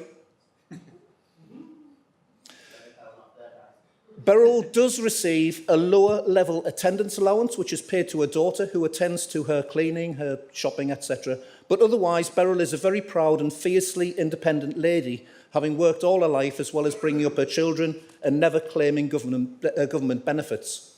Due to her medical condition, however, including being unable to regulate her body temperature, Beryl needs her heating on and access to an essential electric medical aid for up to 18 hours a day. Her energy bills are currently £347 a month, so that's a whopping £4,164 a year. And that's before the 10% rise that's going to likely take place later in the year. A modest two-bedroom home is quite modern and well insulated. So I will challenge you to justify the taking away of an allowance worth around £300 from such people as Beryl. And we now know that Starmer didn't even instigate an impact assessment in coming to his conclusion. Why were disabled and other long-term housebound elderly people not considered when this policy was rushed out within weeks of coming to power? Blood will be on Starmer's hands, and the entirety of the Labour Party when up to 4,000 pensioners died prematurely this winter. A whopping 42,853 elderly people across Sunderland are impacted by this callous policy, and clearly the Labour government and our own Sunderland Labour MPs simply don't care. And finally, Madam Mayor, please, and I'm addressing this to Michael Mordy, please don't treat the public with your normal contempt by using that old chestnut, the £22 billion black hole. The black hole is being created by Labour through massive pay rises for their union paymasters and ridiculous £11.6 billion foreign aid climate change payments to developing countries. Madam Mayor, we need to start looking after our own resident population before chucking taxpayers' money at others. Thank you, Madam Mayor. Councillor Bernicle.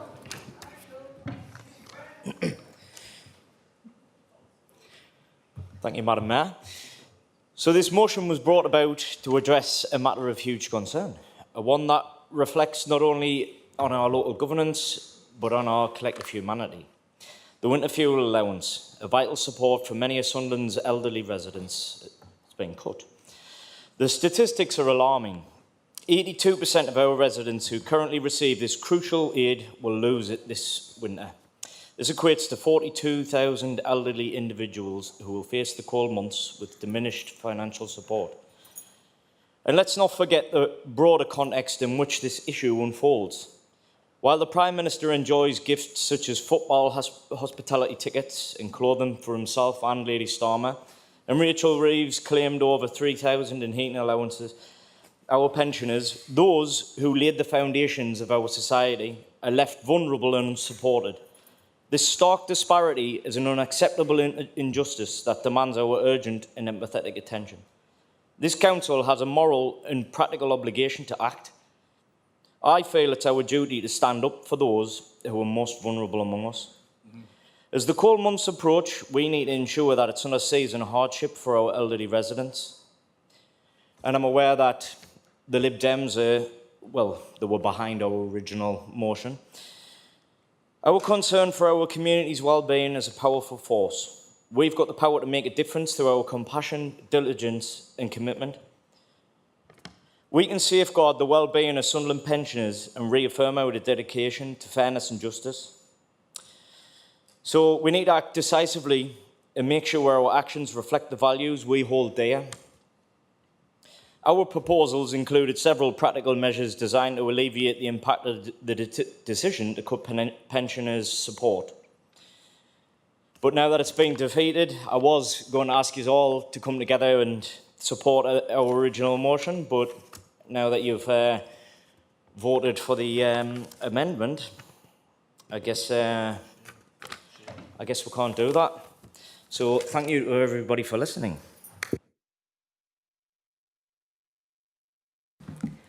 Councillor Mullen, would you like the right to reply? Thank you, Madam Mayor. I will just very briefly. The Conservative group will still vote for this, but specifically for the measures to be brought in to help people affected, not for the fiction at the start of it. The most telling thing from this debate is that 2 months into a new Labour government, Michael Mordy has already openly disagreed with his Chancellor. And Labour has done something in cutting this that George Osborne actively refused to do. But I'm going to give the last word to Gary, who is described in the Labour Party's manifesto as simply pensioner. And he says, energy bills have shot up so much. I've lived in this house all my life and I've never struggled this much to keep warm. I can only afford to heat one room with a small portable heater. Sometimes I sleep in my armchair to save money. It's nowhere to live. Labour is the only party with a proper plan. Turned out they weren't.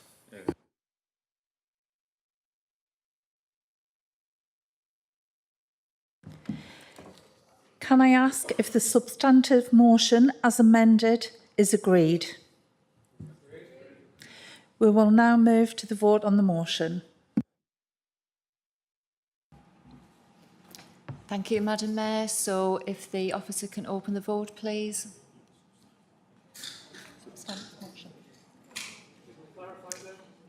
Through you, Madam Mayor, this is to vote on the substantive motion as amended.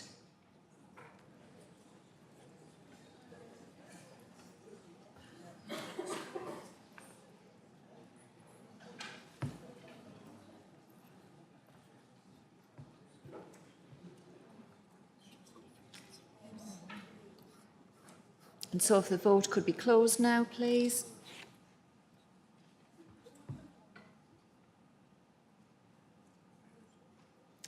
And there are 54 votes in favour, no votes against, so the amended motion is carried.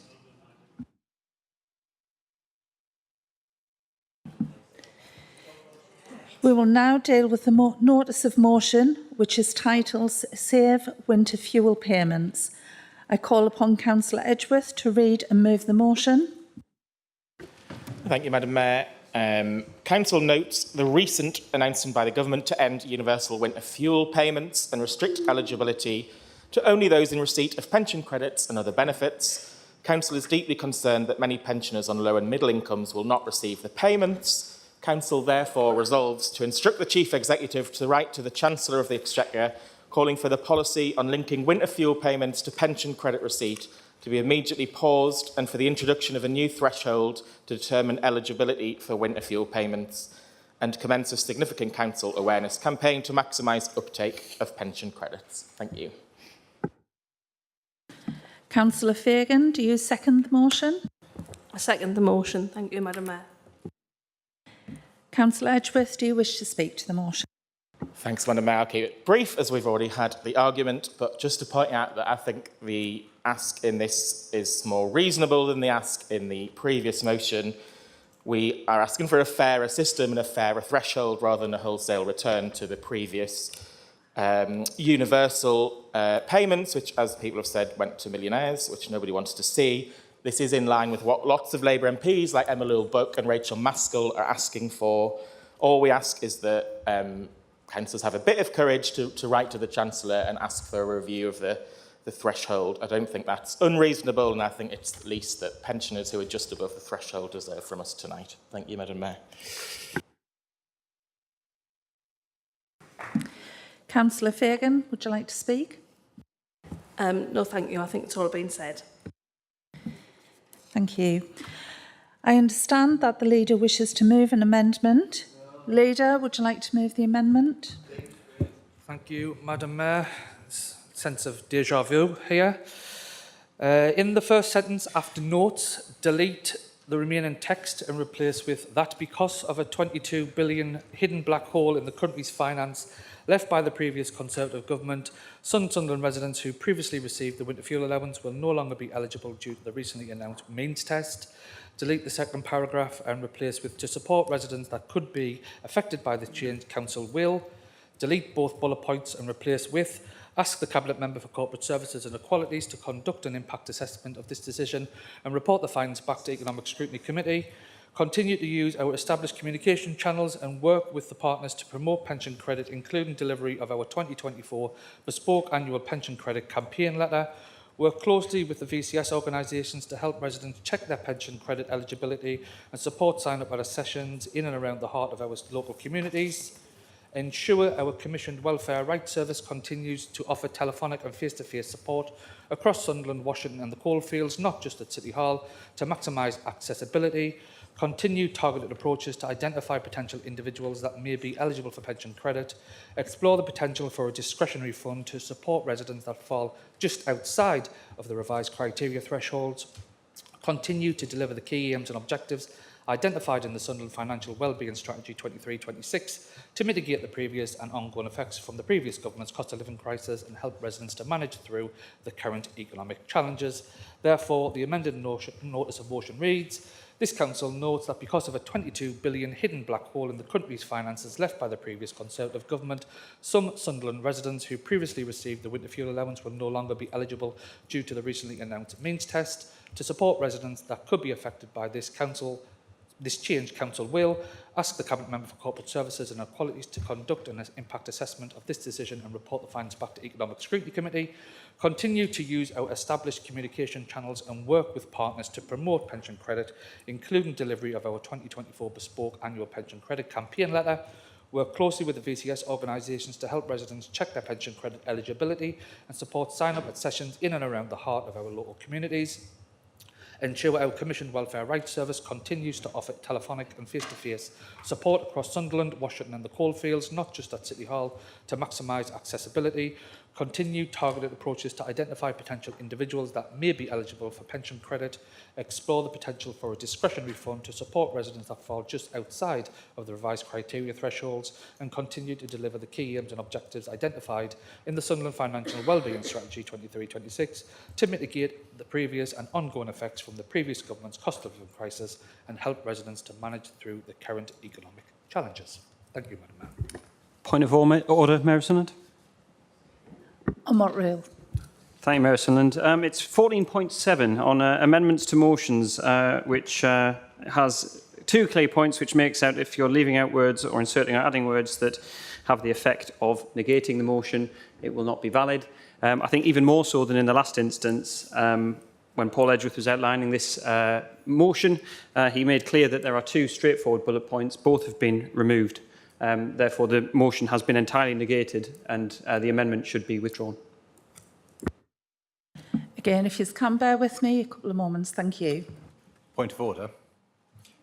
On what rule? On the same rule, Madam Mayor, 14.7, can I just add so you can deliberate all at once?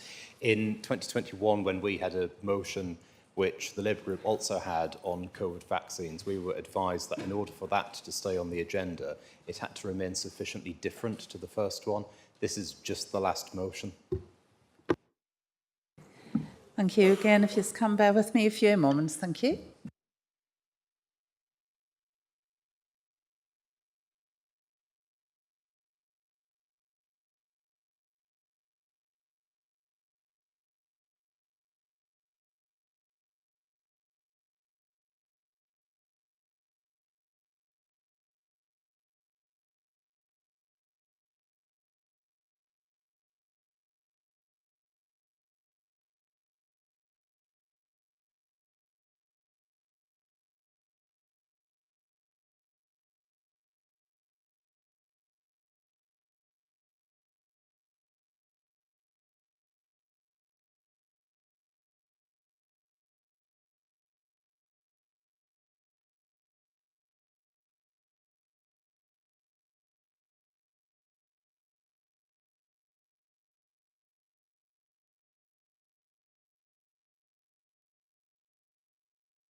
Thank you for your patience. Having decided and looked at the motion, both of these motions are practically the same and they are covering the same information inside of that. There's no substantive difference. There could have been a further amendment on the first motion, so the second motion will be removed. This one will be removed. So we will move on to the next motion. Whoa, whoa, whoa, whoa, whoa, whoa, whoa, whoa, whoa, whoa, whoa, whoa, whoa. Hang on a moment. Hang on a moment. Hang on a moment. Can you go through the correct procedures? I'm dyslexic. You have to make reasonable adjustments to me. I am. That's why I'm giving you the opportunity. Thank you. Thank you. It's the amendment what is not substantially different. The motion is clearly substantially different. This is quite clearly a political decision by the Mayor, and it's unbelievably political to do this. Madam Mayor, through you, the Mayor has already ruled on the matter, and so it's not appropriate to disagree with the Mayor. Point of order, Mayor of Sunderland. The matter was raised under... Sorry, on what round? Yes, I'm about to say. The point of order that I raised was on 14.7. That was also echoed by Anthony Mullen, which related to amendments to motions. You have ruled on the motion itself and not on the amendment.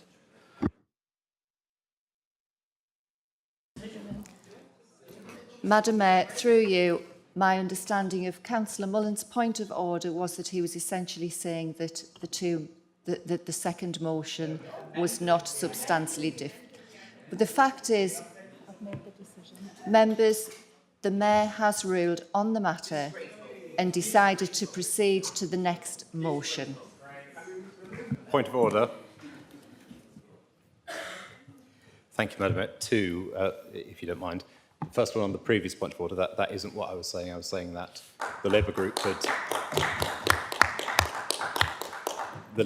had turned a different motion into the same motion in order to have it withdrawn because they don't want to write to the Chancellor. But under Rule 14.17, it says here that motions can only be withdrawn by the person who has moved them.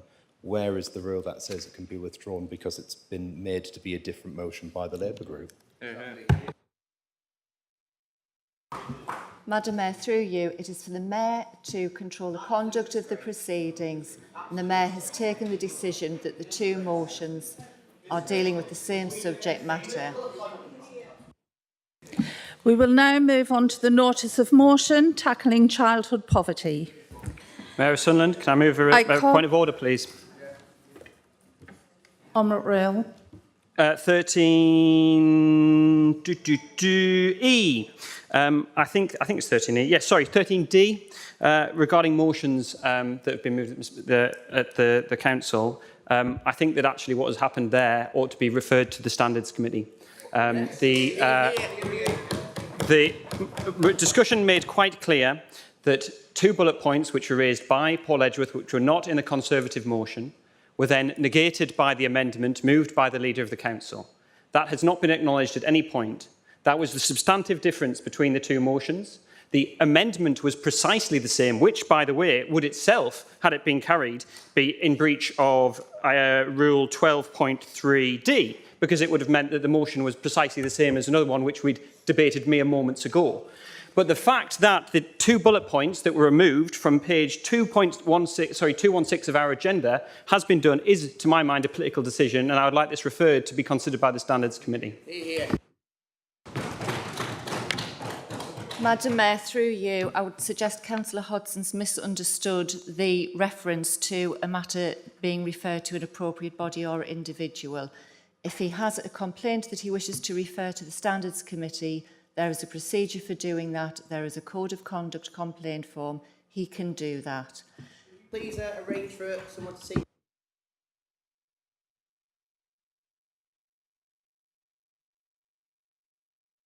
Point of order. Madam Mayor, under Rule 13G, can I withdraw the Labour Group's motion?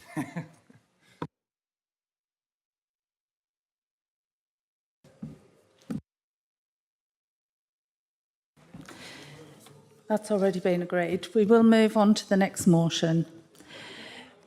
We will now deal with the notice of motion, which is titled Tackling Childhood Poverty. Point of order, Madam Mayor. The next motion on the agenda is a fair deal on council tax, unless you've already withdrawn that one as well, without my knowledge.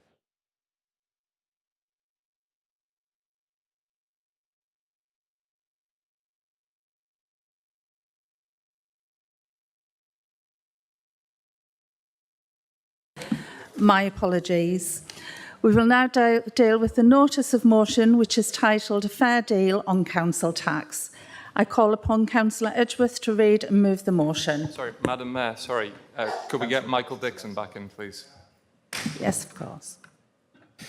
Thank you, Madam Mayor. A fair deal on council tax. Council notes with concern the refusal of government ministers to rule out permitting local authorities to raise council tax by more than 4.99% without the need for a referendum, and B, scrapping the single-person discount.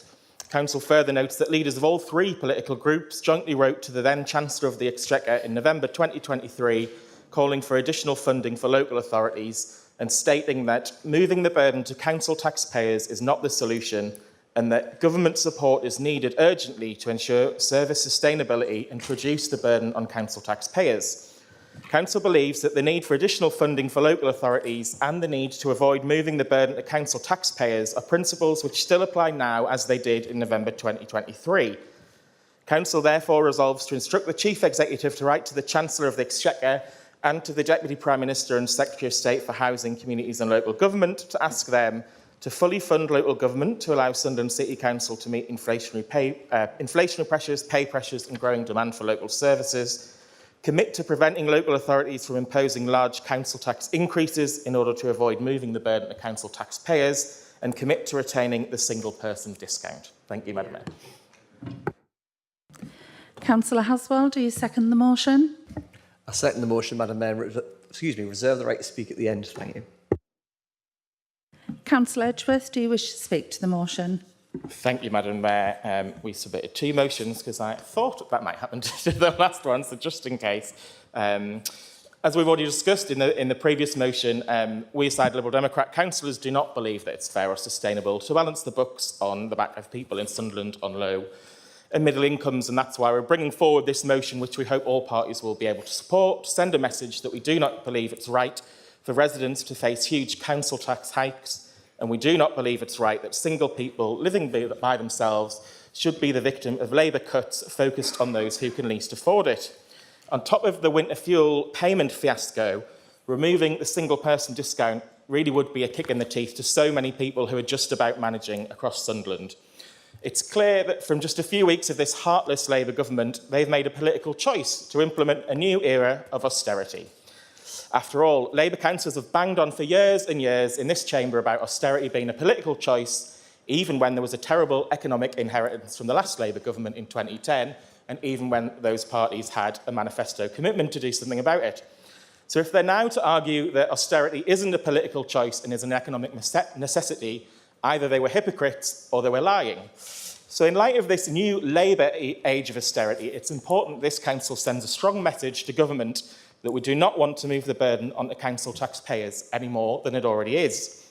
As referenced in the motion last year, all three group leaders wrote to the then Chancellor Jeremy Hunt to argue that the burden of funding local services shouldn't be put onto council taxpayers and that we need a fair funding settlement for local councils, including Sunderland. Nothing has changed since then, literally nothing, because this Labour government is just as bad as the last Tory one. So given what Labour were able to sign up to these principles of fair funding and avoiding big council tax hacks a year ago, I'm sure they'll have no hesitation in doing so now. All we need is for Labour councillors to put the best interests of the people of Sunderland first and prioritise residents over whatever the party line is. We're all elected to do what's right by our residents. We owe it to them to back this motion, to take a stand against the prospect of huge council tax hikes and the cruel removal of the single-person discount. Thank you, Madam Mayor.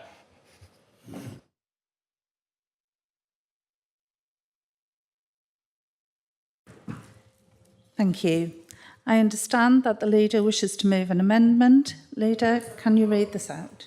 Thank you, Madam Mayor. Madam Mayor, the amendment is in the first paragraph, delete everything after concern and replace with the £22 billion black hole in the public finances inherited by the new Labour government following 14 years of economic mismanagement of the public purse by the previous Conservative and Liberal Democratic administrations. In the second bullet point, delete the word large and replace with excessive. Therefore, the amended notice of motion reads, Council notes with concern the £22 billion black hole in public finances inherited by the new Labour government following 14 years of economic mismanagement of the public purse by the previous Conservative and Liberal Democrat administrations. Council further notes that the leaders of all three political groups jointly wrote to the then Chancellor of the Exchequer in November 2023, calling for additional funding for local authorities and stating that moving the burden to council taxpayers is not the solution and that government support is needed urgently to ensure service sustainability and to reduce the burden on council taxpayers. Council believes that the need for additional funding for local authorities and the need to avoid moving the burden to council taxpayers are principles which still apply now as they did in November 2023. Council therefore resolves to instruct the Chief Executive to write to the Chancellor of the Exchequer and the Deputy Prime Minister and Secretary of State for Housing, Communities and Local Government to ask them to fully fund local government to allow Sunderland City Council to meet inflationary pressures, peer pressures and growing demand for services, commit to preventing local authorities from imposing excessive council tax increases in order to avoid moving the burden to council taxpayers and commit to retaining the single person discount. Thank you, Madam Mayor. Councillor Alison Smith, would you like to second the amendment? Thank you, Madam Mayor. I second the amendment and reserve the right to speak. Leader, would you like to speak on the amendment? Thank you, Madam Mayor. Madam Mayor, just to keep this brief, to me, council finances is a cross-party issue. It's something that the Cross-Party Local Government Association are campaigning on. They did it under the last Labour government. We did it under this Labour government. The pressure facing councils after 14 years of cuts is immense. Through the discussions I've had in the last couple of weeks with Jim McMahon, one of the ministers in MHCLG, and Georgia Gould, who is a minister in the Cabinet Office, they're clear that councils across the country of all political persuasions are in deep financial stress after 14 years and that support is needed.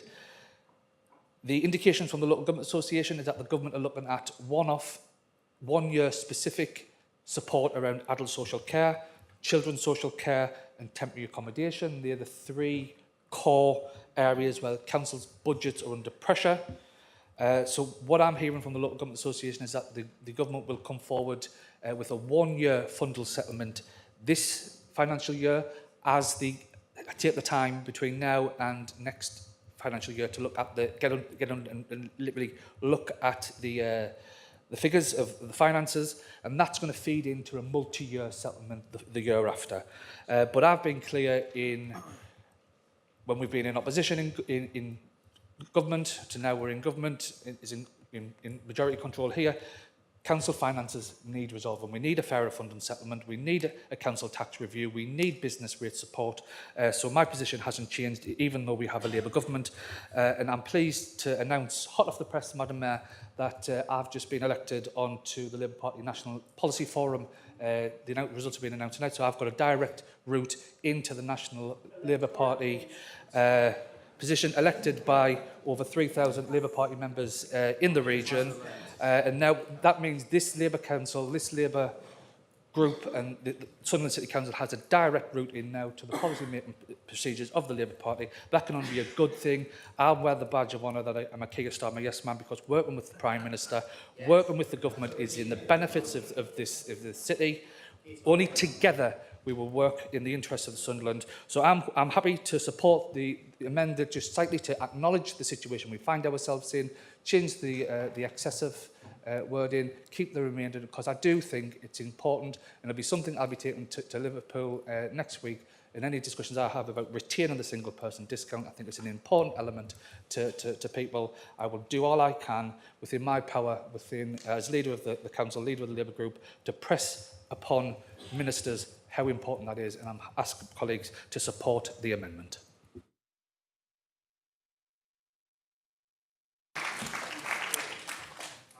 I understand that prior notice has been received from Councillors O'Brien, Duncan, Walton and Mullen that they wish to speak on the motion. Would you also like to speak on the amendment? So, Madam Mayor, just for clarity, perhaps if all members who wish to speak on the amendment could raise their hands, just so that we don't miss anyone. So, Councillor Mullen, Haswell, O'Brien, Duncan and Councillor Walton. So the speakers on the amendment are Councillors Mullen, Haswell, O'Brien, Donkin, Walton, Councillor Smith, and there is a right of reply on the amendment to Councillor Edgeworth. Thank you. Councillor Mullen. Thank you, Madam Mayor. I think what's, even in its amended form, so quite clever about this motion is it's drawing up commitments made by the Labour group in recent years, their requests to a Conservative government. And this is one of the more sensible ones, but things that we have to bring back to the Chamber are things like their request to extend the metro via Hendon through to Ryop, to completely overhaul the universal credit system, etc., etc.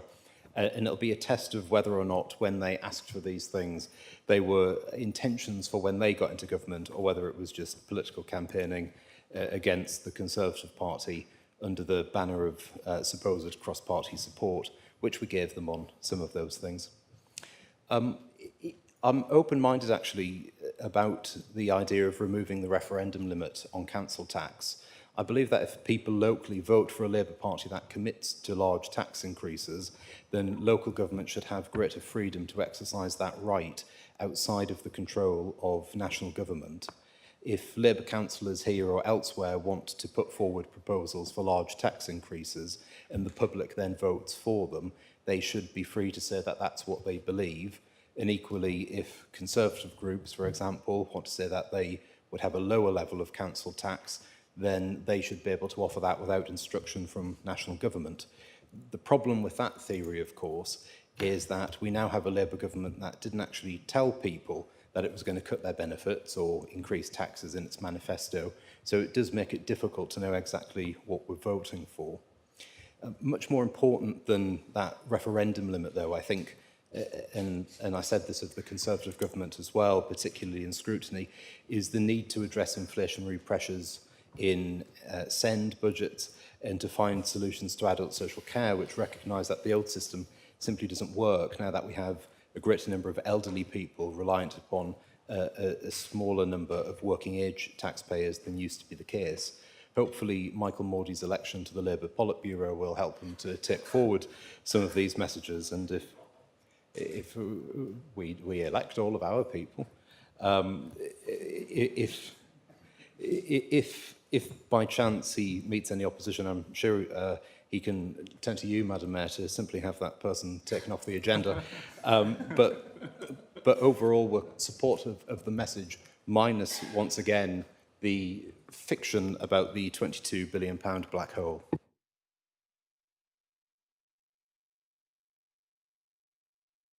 Councillor Haswell. Thank you, Madam Mayor. Paul did bring to our group that this letter had originally gone in last November, so I did recall reading it at the time, and actually it was quite good, the spirit of the letter and how it had gone in, with Anthony and Paul and Graham Miller at the time, all sitting down together and collegiately trying to lobby government to say our local government funding settlement is not working. So I was pleased just to offer to second the motion because of that approach to it, because it did make clear that the financial burdens on local councillors need to stop being so heavily shifted onto the local taxpayer, as it is squeezing people to a degree where they're really facing challenges with their household incomes, in addition to the cost of living crisis, but also that key that we must avoid a risk to council services. So I was pleased to back it, and then we brought in, we have now got a new government in power, and it is free to make the choices with government funding that it chooses to do so. And I know colleagues opposite have been calling for a long time for those priorities to change, and Anthony kindly gave a list of some of those items that they've been calling for: extending the metro line, reopening additional leisure centres, investment in our local services, etc. And that it would all come flooding to us with the Labour government. And I now hope to see that commitment and those calls do carry on, because when you look at the Labour Party manifesto from the general election, it's incredibly light on detail. There was almost no specifics that I could locate on fair funding for local government, just some general themes and spirits and warm feelings. Paul mentioned earlier, back in 2010, when we went into government, we were very clear about the cuts that we would make. The Conservative Party was very clear about the cuts they would make. And to the best of my recollection, the Labour Party were very clear about the cuts they would make, more than the cuts we would make. So let's just remember that. Everybody was clear, at the time we were admonished for the political choices that we made to balance the books. Now we have a government in power that made absolutely no commitments in its manifesto, but is making political choices and still wants to spit out criticisms of the opposition. With preserving the two-child benefit, we've scrapped the winter fuel allowance, which has just been discussion. I hear that will be coming for free pensioner bus passes. I sincerely hoped that we could, at least today, write to the Chancellor and collectively and collegiately ask that we properly fund local government and avoid further cuts to our services and impacts to our residents and hiking bills. I was going to implore to say that you actually, if you're not willing to do this, then implore you to come and talk to us, as the previous leader did, through the budget setting procedure, to see if there's anywhere we could identify some sensible approaches to changes to spending, to bring in better services, and again, avoid excessive council tax rises. And I understand from discussions Graham had with Paul in the past, there were some ideas which were seen as positives. There was an I'd hope that we'd get some common ground. Sadly, this amendment's going to scupper that. But going ahead, unless we simply come up with a new solution and properly fund local government, there is going to be that ever-creeping phrase, austerity with a red rosette. Thank you, Madam Mayor.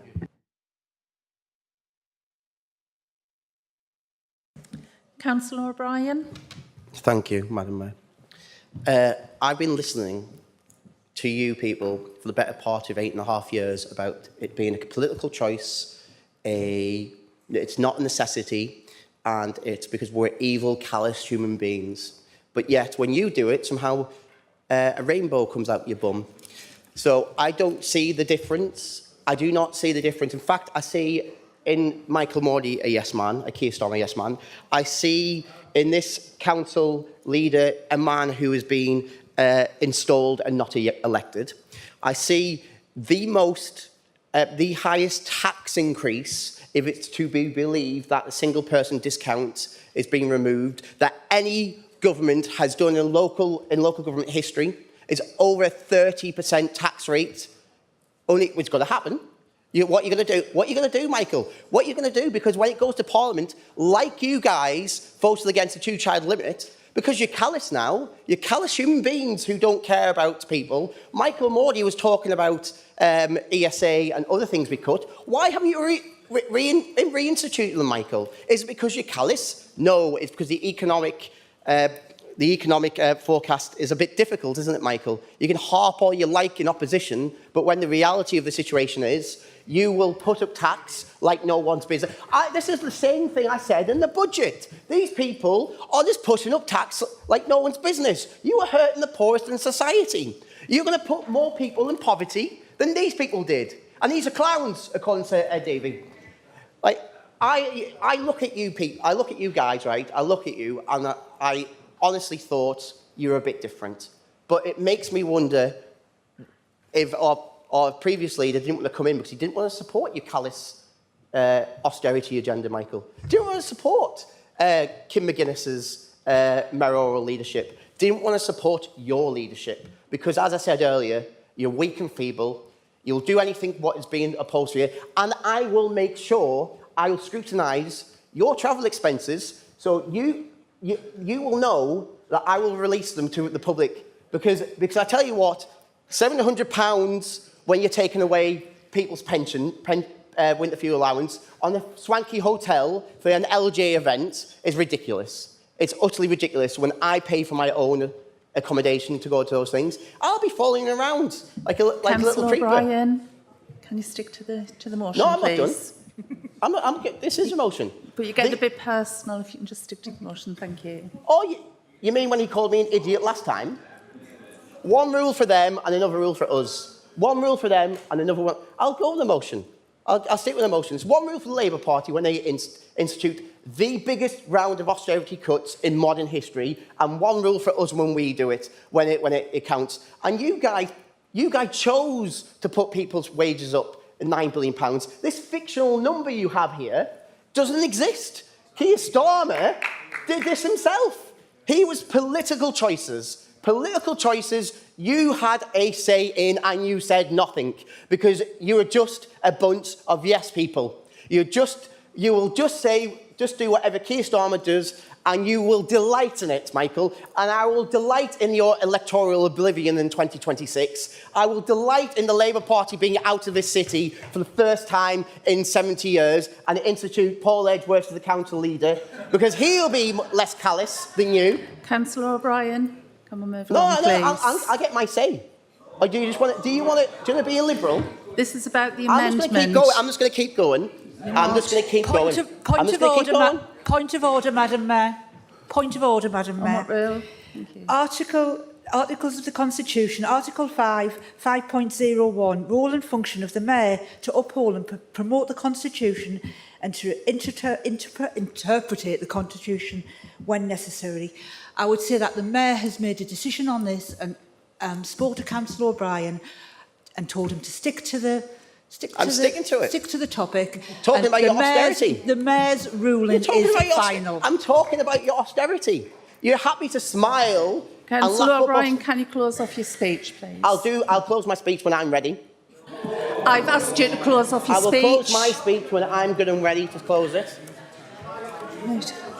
Are you finished? Are you finished with your speech? Yes. Thank you. Councillor Duncan. Thank you, Madam Mayor. Well, this has been an education for a lad who's just come to the council recently. After 4 years. I think, Madam Mayor, that there's been a lot of hot air this evening. I think there's been a lot of talk about numbers, but the important numbers are the numbers of people in Sunderland who have been affected by the impact of the reduction in winter fuel allowance and also on council tax. There are something in the region of 274,000 people, give or take. There's probably one more and one less by the time I've said that in the city. And 25% of those people, again, give or take, are over the age of 65. And I think it was Councillor Smith who said that we have 52,000 single people living in Sunderland, and over 18,000 of those are over 65. And it's worth actually thinking about what that looks like. What do 52,000 people look like? The Stadium of Light holds 49,000 people. And hopefully by the end of this season, it'll hold 49,000 people. But 52,000 is 49,000. It's packed to the gunnels. And outside, we've got 2,000 people waiting to get in. I've been speaking to people, as people know I work in the voluntary sector, and I've been speaking to people in the voluntary sector who could be directly impacted by this decision. And these are the people who work in the VCS to support the most vulnerable, the pensioners, the people who live on their own with mental health problems. 52,000 people. Now,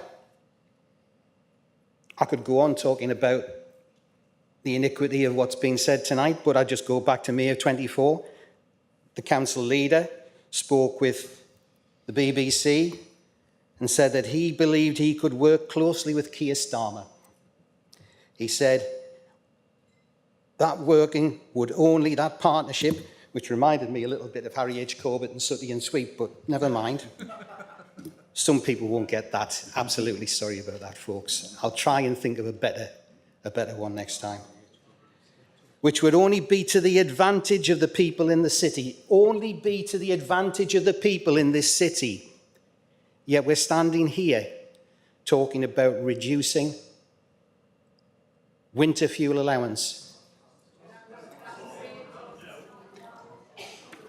Well, we were when we started until you decided to change the whole blessed thing.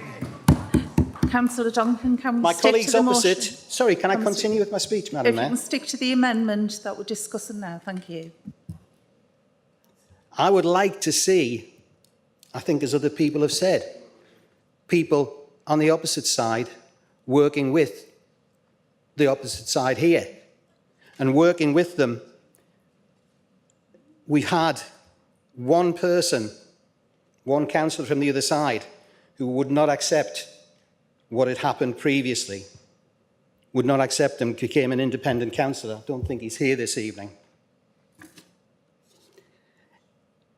If we don't work as a unit to support those 49,000 people, those 18,500 pensioners who are living in places, there was, I think it was Age UK also said that, I think this was in 2024 as well, that 150 of the pensioners didn't have any central heating. No central heating in Sunderland. Shocking. So, Madam Mayor, I know you want me to finish, so I'm going to finish, but I can just hear some noises coming across from that crowd of 49,000 at the Stadium of Light. You're weak, and you know you are. Thank you, Madam Mayor. Councillor Walton. Thank you, Madam Mayor. The original motion stressed the need not to place increasing burdens on council taxpayers in spite of the pressures on council budgets. And what I'd like to speak about, I think it is contained within the amendment. I can't see the specific wording, but obviously that was something agreed in 2023. And I'd like to highlight something which feels very important in terms of not placing burdens on council taxpayers. This relates to policies for dealing with council tax arrears and the need for taking a realistic view and making a policy that actually takes account of people's ability to pay.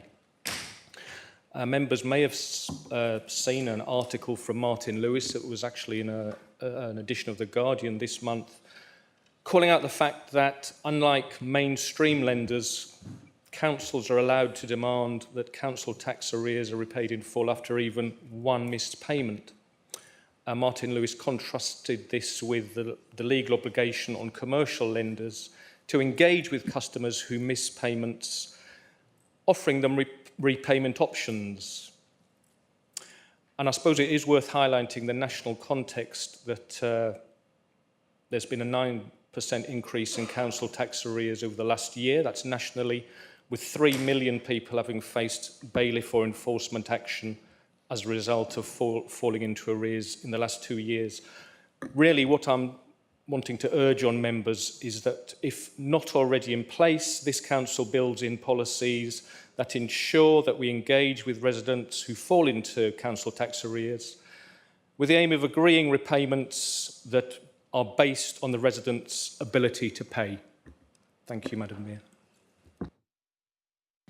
Councillor Smith.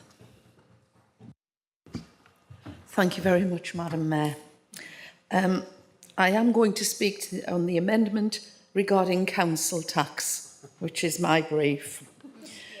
And this amendment reinforces why it's important that this council does take action to ensure a fair deal on council tax for all residents.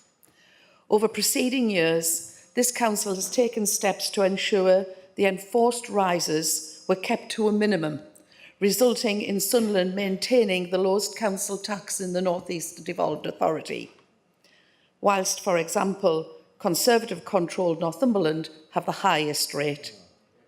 We are all acutely aware of the years of cuts in income to local authorities by the previous government, which has resulted in many councils finding themselves in financial difficulties.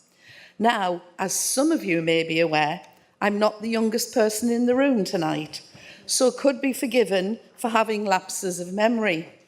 However, even I can remember the devastation we've endured during the past 14 years. Through excellent financial management, Sunderland has been able to keep council tax rises to a minimum, whilst working hard to maintain services for our residents. No easy task. It's understandable why some residents feel disgruntled, left behind, disenfranchised, that aspirations are lowered and cases of poor mental health and family dysfunction are on the increase.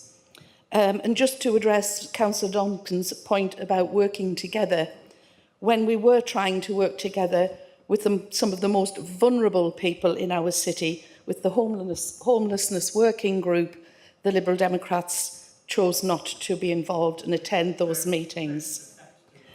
Councillor Mullen, I am also going to refer to the black hole. When I was made aware of that, the black hole inherited by the current government, the words of famous Dickens novel sprang to mind. Wilkins Micawber, a character Point of in order, David... Madam Mayor. Sorry, Point of order, rail? 14.5. I don't believe Dickens is mentioned in the motion.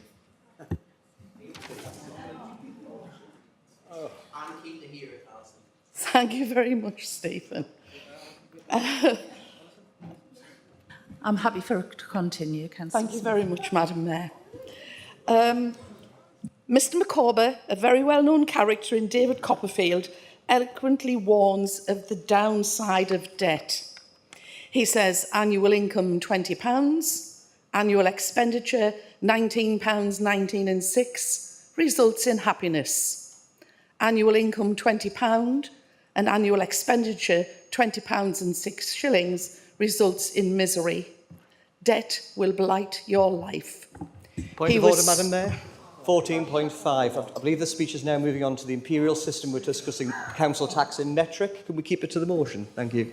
I can't change Dickens' quote. Thank you, Madam Mayor. Yeah. He was certainly right. Tory debt is now further blighting the life of our whole society, and especially those who are already experiencing poverty. Because the finances of this council have been handled wisely throughout the years of the mismanagement by central government, we are in a position to consider options to support our residents, our most needy residents, through the mess left over the last 14 years of Tory Prime Ministers and Chancellors. Can I suggest, if only some of them had studied Dickens instead of the classics? Point of order, Madam Mayor. While 14.5. What is any Tory government minister having to read Dickens got anything to do with council tax?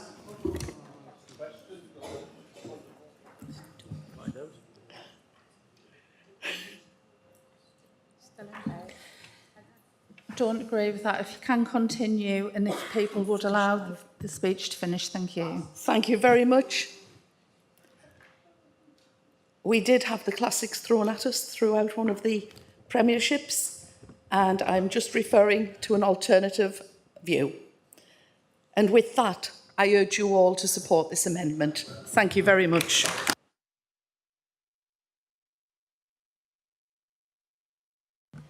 Councillor Edgeworth, you have the right to reply. Thank you, Madam Mayor. The Liberal Democrat shadow cabinet was announced today, but sadly I didn't make the cut, unlike Michael. So, you know, next time I'll ask SOB to have a word with Ed Davey and give us a peerage or something, because he's clearly my biggest cheerleader, wanting me to be leader of the council in 2026. I think Stephen O'Brien and Martin Hassall obviously covered the hypocrisy of Labour's position that this is their political choice to implement a new age of austerity. And thanks to Steve Duncan and Peter Walton for talking about the impact on residents. And I think there is a risk that we have increasing council tax arrears if we see the scrapping of the single-person discount or huge council tax hikes under this government and under this council. It is refreshing that you're willing to write to ministers and speak to them. I think it's a shame you weren't able to do that on a reasonable ask about amending the winter fuel payment threshold. We won't be supporting the amendment because I do think it's weak to remove the factual statement that Angela Rayner is refusing to rule out council tax hikes and is refusing to rule out scrapping the single-person discount. I think it would be useful if Alison Smith or Michael Mordy could give a commitment that Sunderland will keep the single person discount even if Angela Rayner does decide to go ahead with this cruel change in policy. And to Alison Smith's point, if austerity was a political choice under previous governments who had a manifesto mandate to do it, then why have you chosen to implement austerity if it's a political choice? So yeah, we won't be supporting the amendment, but outside of, even within this chamber, we'll continue to support any efforts we can to get a fair funding deal for our local councils. Thank you. Thank you. We will now move to the vote on the amendment. Thank you, Madam Mayor. So if the officer could open the vote, please.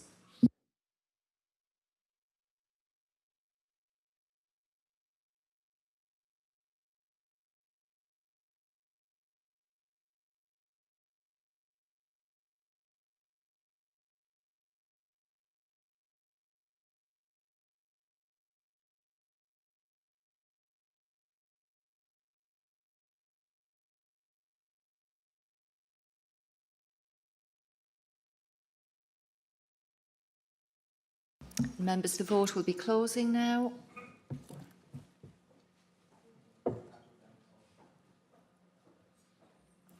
There are 40 votes in favour of the amendment and 16 against, so the amendment is carried.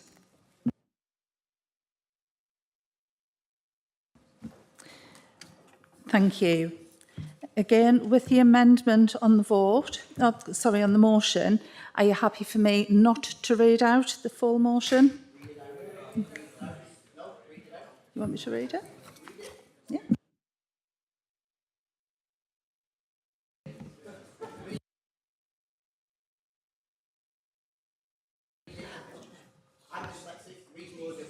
Councillor O'Brien, I will read the motion. Please do not repeat yourself. You only have to say it once. I will read it out. Thank you.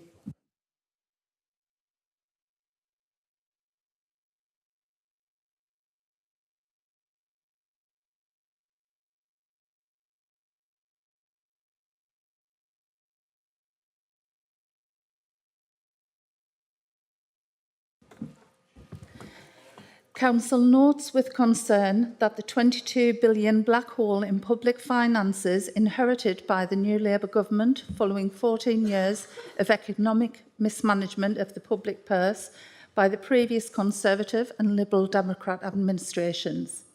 Council further notes that the leaders of all three political groups jointly wrote to then Chancellor of the Exchequer in November 2023, calling for additional funding for the local authorities and stating that moving the burden to council taxpayers is not the solution and that government support is needed urgently to ensure service sustainability to reduce the burden on council taxpayers. Council believes that the need for additional funding for local authorities and the need to avoid moving the burden to council taxpayers are principles which still apply now as they did in November 2023. Council therefore resolves to instruct the Chief Executive to write to the Chancellor of the Exchequer and the Deputy Prime Minister and Secretary of State for Housing, Communities and Local Government to ask them to fully fund local government, to allow Sunderland City Council to meet inflationary pressures, peer pressures and growing demand for local services. Commit to preventing local authorities from imposing excessive council tax increases in order to avoid moving the burden to council taxpayers. Commit to retaining the single person discount. Is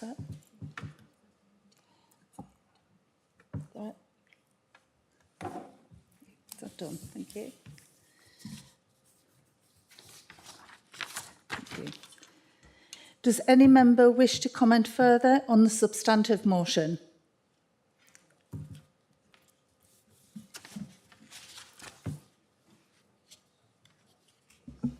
So that's Councillor Reid, Councillor Mullen.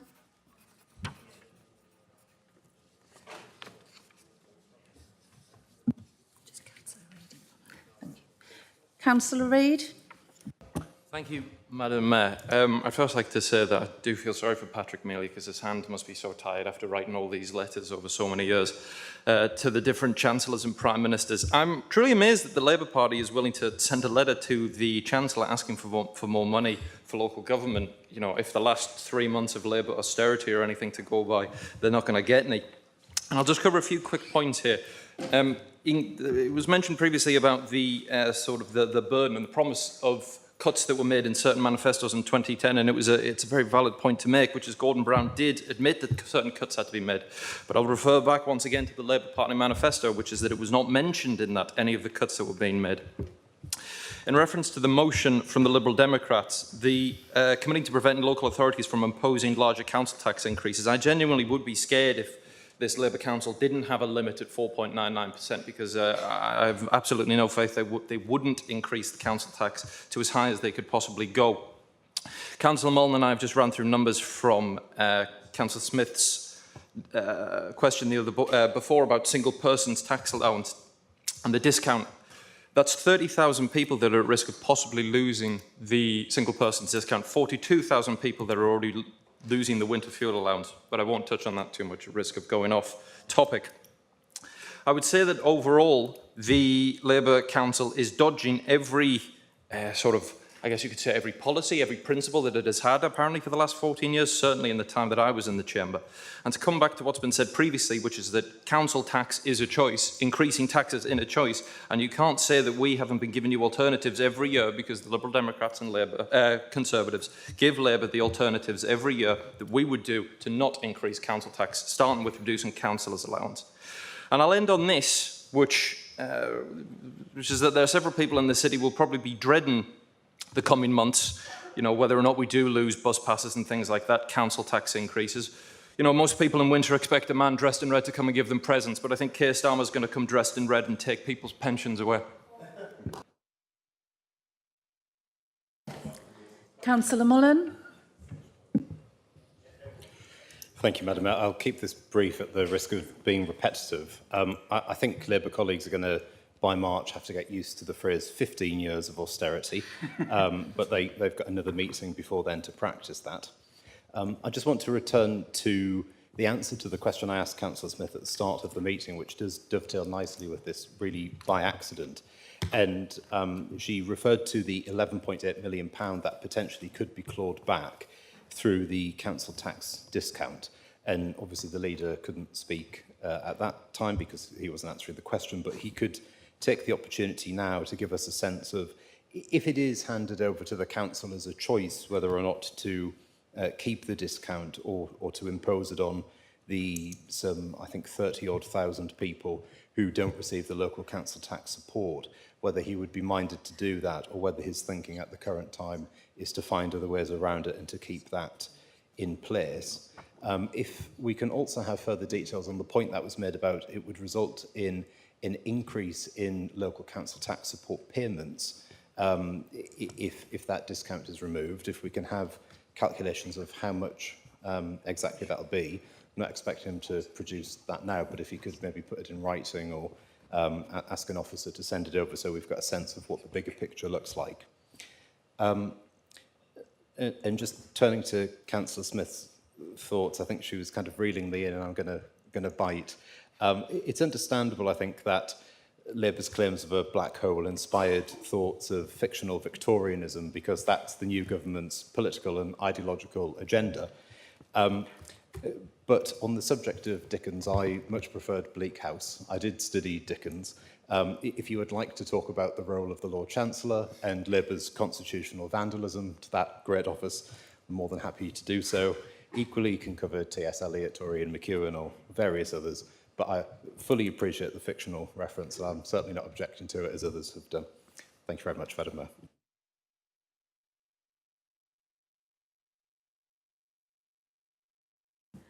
Councillor Edgeworth, you have the right to reply.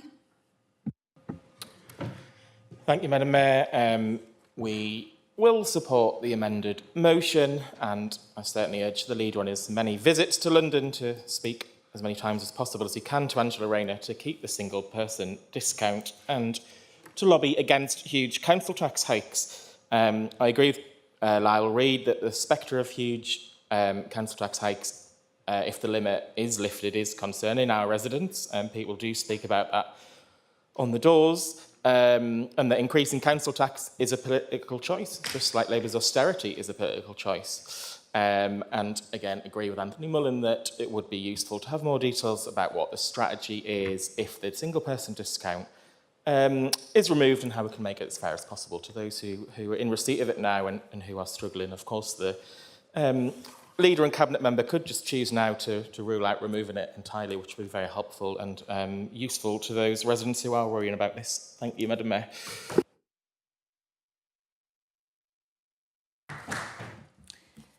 Thank you. Can I ask that the substantive motion is agreed?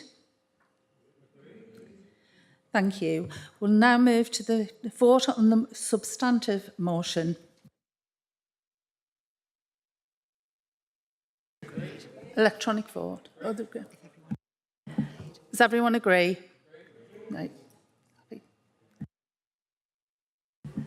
Thank you. We will now move to the motion on tackling childhood poverty. I now call upon Councillor Butler to read and move the motion. Thank you, Madam Mayor. This council notes with deep concern the persistent levels of childhood poverty within Sunderland and the wider North East region. Despite ongoing efforts, too many children in our city are still growing up in households that struggle to make ends meet, which negatively impacts their health, education and future prospects. This council recognises that tackling childhood poverty is a priority not only for Sunderland but also for the North East Combined Authority and the new Labour government. It is essential that we work in partnership at all levels of government to ensure that every child in Sunderland has the opportunity to thrive. This council believes that by working together across national, regional and city governments, we can make significant strides in reducing childhood poverty and building a brighter future for the children of Sunderland. Council therefore resolves to reaffirm our commitment to reducing childhood poverty in Sunderland by continuing to support local initiatives aimed at alleviating poverty and improving the well-being of children and families. Actively contribute to regional plans and support initiatives that address the root causes of poverty. Advocate for increased support and funding from the national government to address the underlying issues contributing to childhood poverty in Sunderland. Seek out places and forums where we can make sure Sunderland is served well in policy setting processes. This includes actively lobbying for policies that provide greater economic scrutiny for families, improve access to affordable housing and enhance educational opportunities for children. Establish a clear framework for monitoring and reporting on the progress of our efforts to reduce childhood poverty in Sunderland. This will involve setting measurable targets, regularly reviewing our strategies and ensuring that we are accountable to the people we serve. Ensure that the voices of those affected by poverty, particularly children and families, are heard and considered in the development of policies and programmes aimed at tackling poverty. We will engage with community organisations, schools and other stakeholders to gather insights and feedback. I move this motion, Madam Mayor.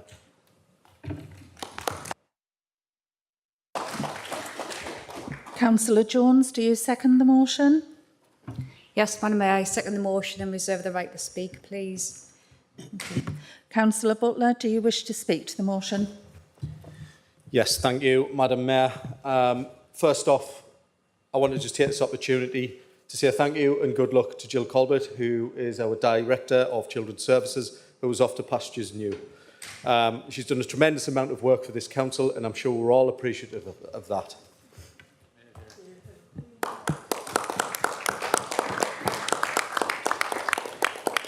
Today, Madam Mayor, we bring this motion to address an issue that is deeply personal to me and many of our residents: the persistent levels of childhood poverty in our city and the wider North East region. I grew up in Southwick during the 1980s, a time when childhood poverty was a harsh reality for many families, including my own. I witnessed firsthand the struggles of not having enough food, enough money, enough security. But beyond the material hardships, what left the most lasting impact were the emotional scars from growing up in a community burdened by poverty. Alcohol abuse was rampant, often used as a misguided escape from the harsh realities of life. This led to broken homes, violence and trauma that lingered long after. These were not isolated incidents, but part of a broader cycle of despair that gripped entire communities like mine. Children like me grew up in a world filled with instability and fear. These experiences are not just memories, they are a stark reminder of why our work here is so crucial. Despite the passages of time, too many children in our city are still growing up in households that struggle to make ends meet. This struggle negatively impacts their health, education and future prospects, just as it did for so many of us. Poverty virtually guarantees ill health. But let's be clear, the persistent poverty we see today is not just a product of individual circumstances. It is also a result of broader systemic issues that we have developed over many years. While we may have different views on the causes, we can all agree that the effects are devastating and that our focus must now be on solutions. Tackling childhood poverty is not only a priority for Sunderland, but also for the North East Combined Authority and the new Labour government. We must work together at all levels, across party lines, within government and within our communities, to ensure that every child in Sunderland has the opportunity to thrive, free from the shackles of poverty. Our past teaches us that addressing childhood poverty is not just about providing immediate relief. It's about breaking the cycle that perpetuates poverty from one generation to the next. We must address root causes such as poor economic opportunities, lack of affordable housing and limited access to quality education. This council reaffirms its commitment to reducing childhood poverty in Sunderland. We will continue to support local initiatives aimed at alleviating this poverty and improving the well-being of children and families. But these efforts must be part of a broader and more comprehensive strategy. We pledge to work with regional and national partners to address the root causes of poverty. This includes advocating for greater economic security for families, improved access to affordable housing, and enhanced educational opportunities for our children. We must ensure that our efforts are practical, effective, and inclusive, bringing together the best from all sides. To ensure our efforts are effective, we will establish a clear framework for monitoring and reporting on our progress, setting measurable targets, and holding ourselves accountable to the people we serve. It is essential, Madam Mayor, that we demonstrate not only our commitment, but our results. Finally, we must ensure that the voices of those affected by poverty, particularly children and families, are heard and considered in policy development. By engaging with community organisations, schools and other stakeholders, we can create policies that are both effective and compassionate. Colleagues, I have lived through the effects of childhood poverty, and I know the lasting impact it can have. But I also know that change is possible. Let us move forward with resolve, knowing that by working together across all parties and all levels of government, we can change the lives of countless children in Sunderland for the better. Let us give them the future they deserve, a future filled with hope, opportunity and prosperity. Thank you, Madam Mayor.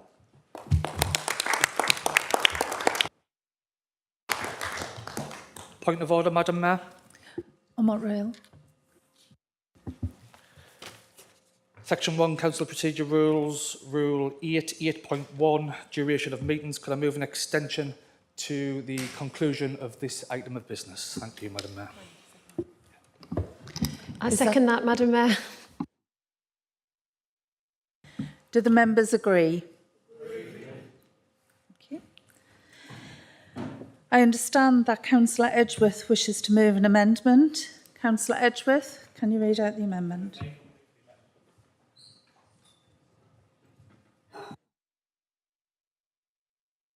Councillor Fagan. Hi, I'll move the amendment. At the end of the third bullet point, insert including scrapping the child limit to benefit payments. so that the amendment motion would read, this council notes with deep concern the persistent levels of childhood poverty within Sunderland and the wider North East region. Despite ongoing efforts, too many children in our city are still growing up in households that struggle to make ends meet, which negatively impacts their health, education and future prospects. This council recognises that tackling childhood poverty is a priority, not only for Sunderland, but also the North East Combined Authority and the new Labour government. It is essential that we work in partnership with all levels of government to ensure that every child in Sunderland has the opportunity to thrive. This council believes that by working together across national, regional and city governments, we can make significant strides in reducing childhood poverty and building a brighter future for the children of Sunderland. Council therefore resolves to reaffirm our commitment to reducing childhood poverty in Sunderland by continuing to support local initiatives aimed at alleviating poverty and improving the well-being of children and families. Actively contribute to regional plans and support initiatives that address the root causes of poverty. Advocate for increased support and funding from the national government to address the underlying issues contributing to childhood poverty in Sunderland. Seek out places and forums where we can make sure Sunderland is served well in policy setting processes. This includes actively lobbying for policies that provide greater economic security for families, improve access to affordable housing and enhance educational opportunities for children, including scrapping the two-child limit to benefit payments. Establish a clear framework of monitoring and reporting of the progress of our efforts to reduce childhood poverty in Sunderland. This will involve setting measurable targets, regularly reviewing our strategies and ensuring that we are accountable to the people we serve. Ensure that the voices of those affected by poverty, particularly children and families, are heard and considered in the development of policies and programmes aimed at tackling poverty. We will engage with community organisations, schools and other stakeholders to gather insights and feedback. Thank you, Madam Mayor. Thank you. If Council agrees, because it has been brought to our attention that someone is feeling unwell, is Council happy to adjourn the meeting for 10 minutes? Yes, but stay in the room. Thank you.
Members, if I could just advise the meeting will be starting again in a couple of minutes.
So, members, if I could ask you to take your seats again, please, and we'll resume the meeting.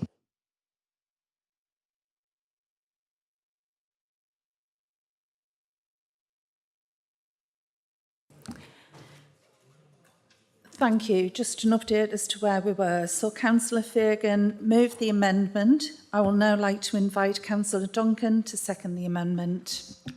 I second the amendment.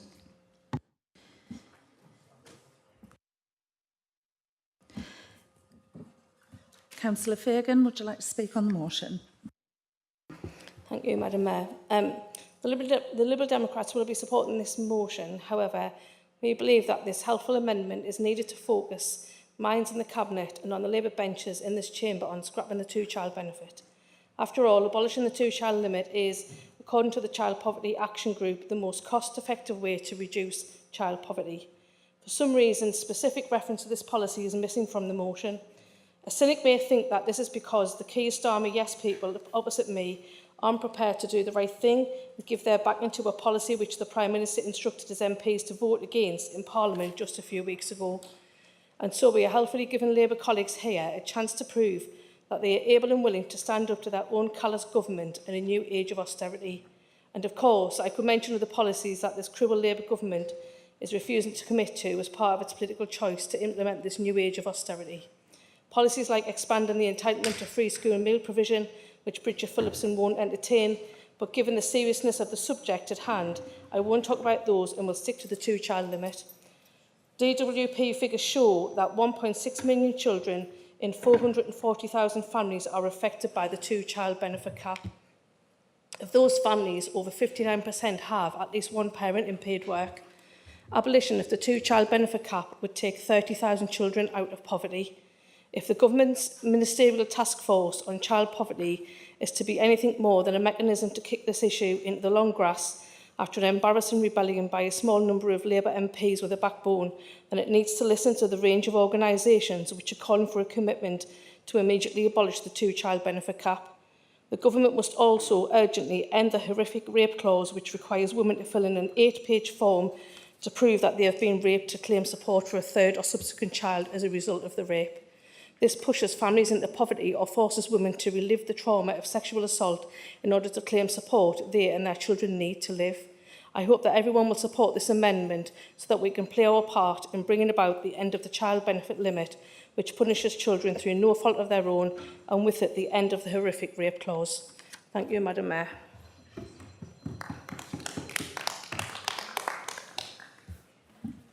Councillor Duncan, would you like to speak?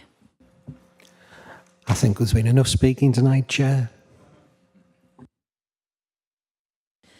I understand that prior notice has been received from Councillors Crosby, Walton, Bond and Williams, and you wish to speak on the motion.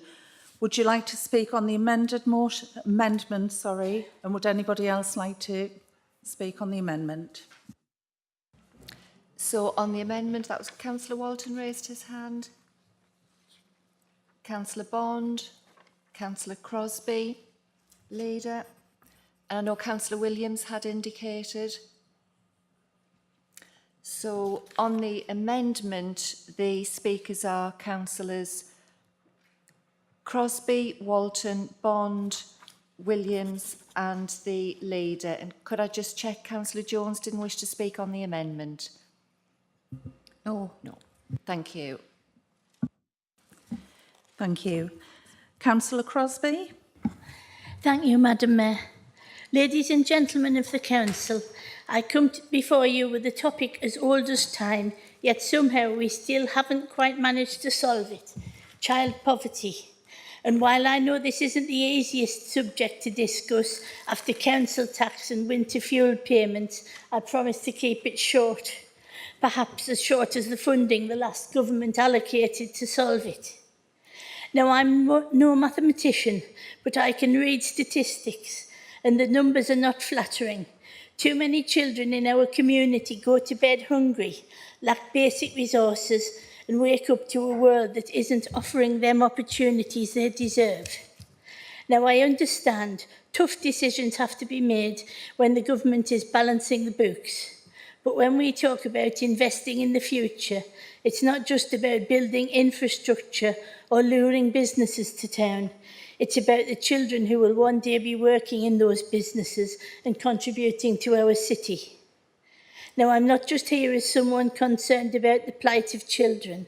I'm also here as a woman, and I want to remind us all of an undeniable truth. Child poverty is a women's issue too. Why? Well, because in many homes, it's the mothers who bear the brunt of the struggle, stretching every pound until it snaps, wearing the emotional and physical weight of trying to feed, clothe and nurture their children on fumes. When we invest in solving child poverty, we are also lifting up the women who carry these households, often working more hours than the clocks give them credit for. In fact, when we fix this problem, we are fixing a whole host of others that disproportionately affect women. But we shouldn't just do this because it benefits women or children or our community's economic future. We should do this because it's the right thing to do. And if we can't afford to do the right thing, well, that should make us ask some serious questions about where our priorities really lie. So I urge you to look beyond the numbers on the page and see the faces of the children and families affected. This isn't just a policy decision, it's a moral obligation.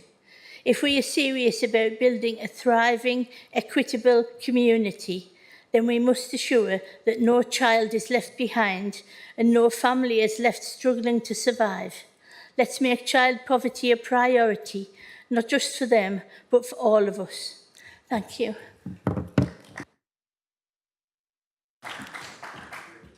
Councillor Walton.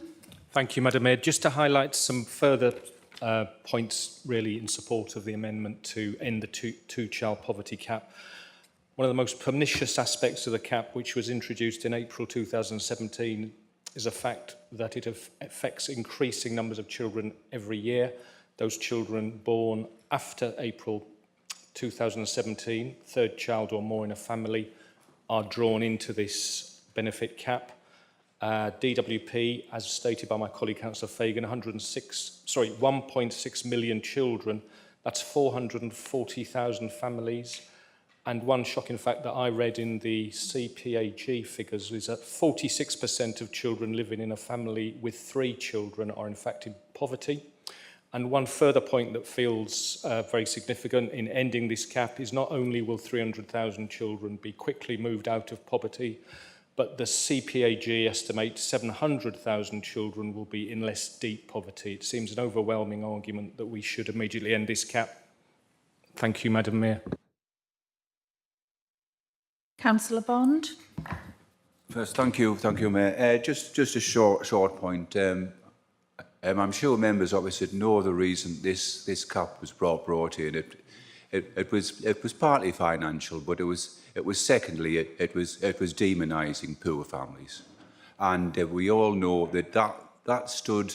The Tories felt that would sound good on the doors when they were talking to the same sort of people who demonise those seeking refuge, etc. And I do think that you can only say this thing about the 22 billion so many times. Basically, it's in the current financial year. We all know that, but I think we all expected that when the next government came in, that the finances were going to be in a bit of a disaster. That the National Health Service is in a mess and going to take fantastic investment. The prisons are full, and the previous government had already started letting prisoners out early, and there's raw sewage going into the sea all over the country. So I do think there's a choice to be made, and let's be blunt about it. It's about raising taxes. And the mistake that Starmer made prior to the election was he tied himself up. Basically, that he said he wouldn't raise taxes, and I think there's just got to be some sort of realisation now that was a mistake. There's more important things at stake, namely children, and we should be thinking about raising taxes and taking care of them. Thank you.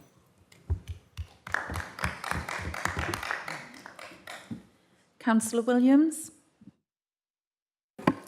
Thank you, Madam Mayor. So the data we have currently across the city is around about, or just over 30% of children live in poverty. Currently, obviously that varies across the city, with 45% in Hendon, which is actually truly reprehensible in 2024. We all know, as Councillor Butler has alluded to, that it does impact on the whole family throughout their lives, and we have a responsibility to support families to move out of poverty and live happy, healthy, secure lives. Just this last week, I've been aware of how poverty affects families with some events I've attended. So you were there at the new installation of the new priest in charge in Washington Village. And part of that commitment, the congregation have poverty as a priority to support families. Their commitment reads, "We will strive to be disciples of Christ who work to build a better, fairer and more loving society."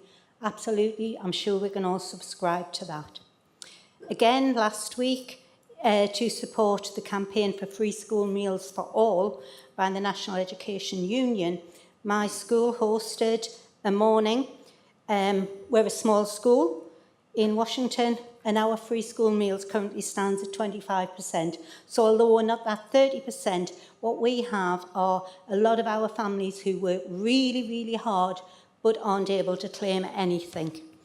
A large number of families did turn up to talk to the people who were out and talk to the TV. So, you know, our families focus whether they are in benefits or whether they are affluent or whether they are just making ends meet, is to make life better for the families. Did have a discussion about free school meals with the deputy head, and it is really noticeable that when children move into year 3, many who've eaten a hot free school meal because that's their entitlement with the universal, in year 3 move on to packed lunches because their families can't afford to pay for their free school meals. What they have seen and what is really clear is that some of the children who potentially won't eat at home will try different things because that's part of how it is to sit in lunchtime with that. And it's lovely to see, particularly the nursery children, who last week had only been in school a couple of weeks, choosing their food, putting it on their tray, carrying it over to their table and sitting down and having conversations with people. They're all well trained that when you've eaten your dinner, you have to put your hand up and have permission from an adult before you start your pudding. It's really important that we look at this when we're looking at poverty as well, to make sure that children eat well. Absolutely everything in there about supporting plans, making sure we're looking at trying to poverty-proof everything so that we can meet our families' needs to move ahead. Last week again, I was reading about Charlie Milliken, who established Pimlico Plumbers. He's talking about leaving the country because he doesn't want to pay any more taxes. Let's just look at his record in the country, even as an employer, with this sort of tenuous link to employment for plumbers and haven't been taken to court about that. So he's off to Spain and Dubai rather than absolutely support the country that keeps him in business. To conclude, we've got to support our vulnerable and poor families, to be secure and invest in them. After all, they are our future, they are our community. Just to end with a quote, poverty exists not because we cannot feed the poor, but because we cannot satisfy the rich. Thank you.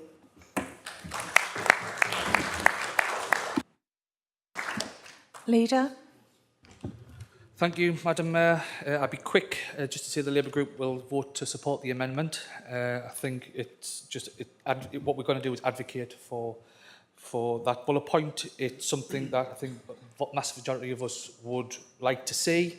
We're cognizant of the fact that we are only 11 weeks tomorrow into the Labour government. We haven't had the time to right all the wrongs of the previous 14 years, and we are 6 weeks away from a budget that a lot of the debate tonight has been around, in my view, scaremongering, fearmongering, saying that the Labour government are going to do X, Y and Z when they literally have no idea what the Chancellor is going to say in the budget.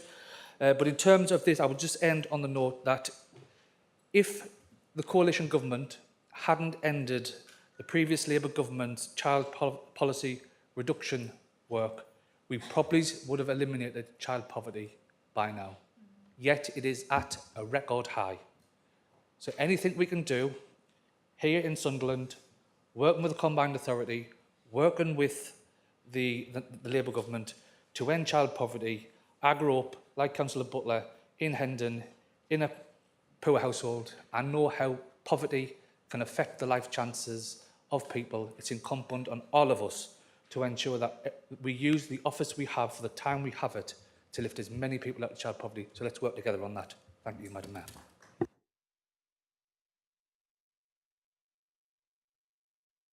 Councillor Butler, you have the right of reply.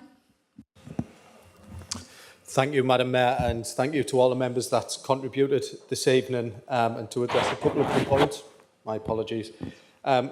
Councillor Fagan mentioned the free school meals, and that's something I did attend a campaign session with the NAU, where Councillor Linda Williams is the Chair of Governors, and I'm happy to report a couple of hours ago they also got rated as good by Ofsted, so that good work continues there. As the leader mentioned, the two-child benefit cap would be fantastic to lift, and it would lift a lot of children out of poverty. We do need to look at that when the country's finances in a viable and stable position.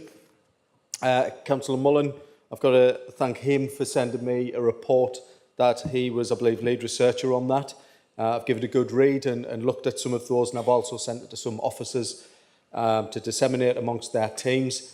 The good thing is we're doing a lot of what is mentioned in your report. It's a really good read, and I'll be looking at something that's maybe's cropped up in my mind that I think could be a good addition, so I'm happy to speak with you after about that.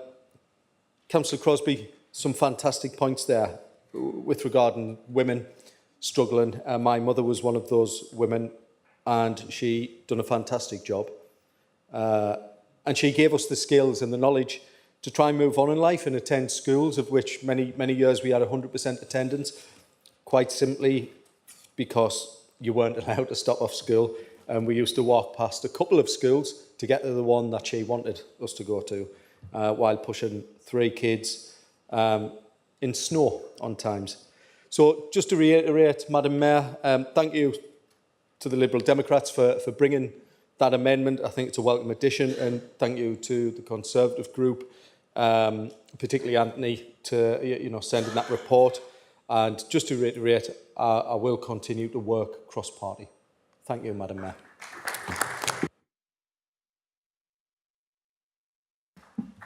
We will now vote on the amendment. Do you want an electronic vote? Agreed. All agreed? Carried. Do you want me to read out the substantive motion?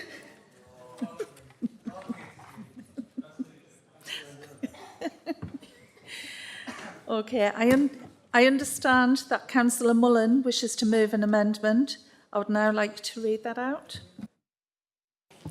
Thank you very much, Madam Mayor. To add 2 further bullet points at the end of the motion stating, establish a cross-party monitoring group to measure the impact of council policy in this area and to be an independent scrutineer of progress made, and to commission a report which examines the likely impact of removing winter fuel allowance and or the single-person council discount on children who live in single-parent families, have older parents/carers, or live with grandparents on a full or part-time basis.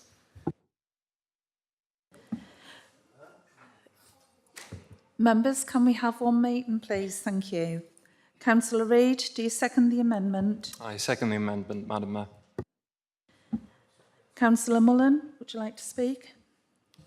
Yes, thank you very much, Madam Mayor. The second bullet point really has already been agreed because this is the report that I imagine will be brought to the Economic Scrutiny Committee, and we've already asked earlier in the meeting for this kind of information to be reflected, so I don't really need to talk about that one in particular. I'm grateful to Councillor Butler for referring already to the report that I sent him. I've worked for some time in this area of social policy and care quite a lot about it. And so therefore we do fully support the motion, but think that it does need to formally include all parties, and in particular to invite, on the point that he makes about introducing measures for success, people who will be from opposition parties and who will be more critical voices rather than officers or members of the executive, and to allow us to be part of deciding what those metrics are and looking at how we're actually going to measure progress. I mentioned earlier, so I don't need to go into it again, that House of Lords report, which is worth looking at, talks about how the impact of housing costs can lift child poverty rates by 7 to 8% and push people into child poverty who otherwise wouldn't be in it, but for the cost of housing.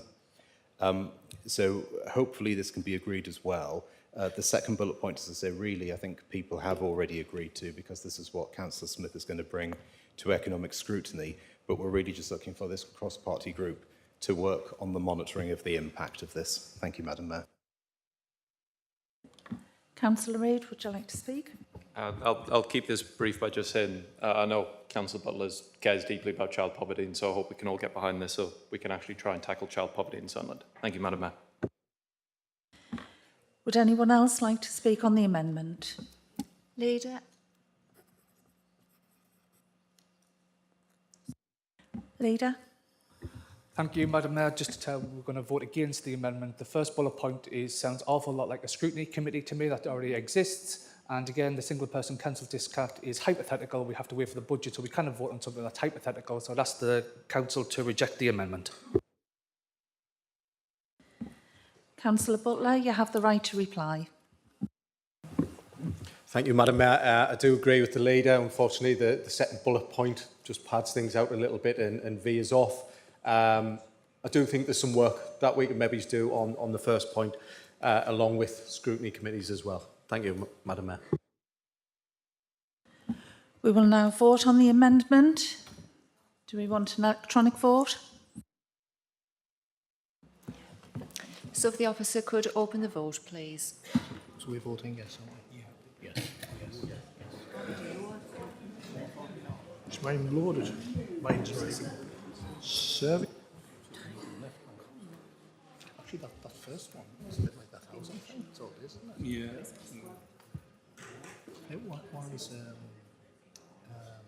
Graham's coming on so quickly. I don't know. I asked. Did ask.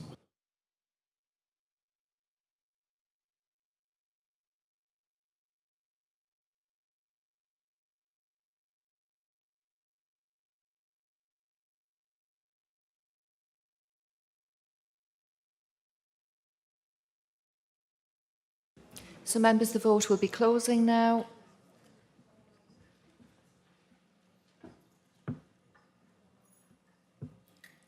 There are 12 votes in favour and 40 against the amendment, so the amendment is defeated.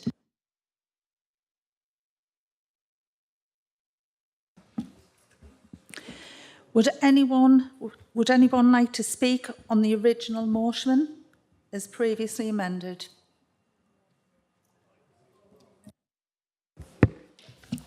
Councillor Dixon.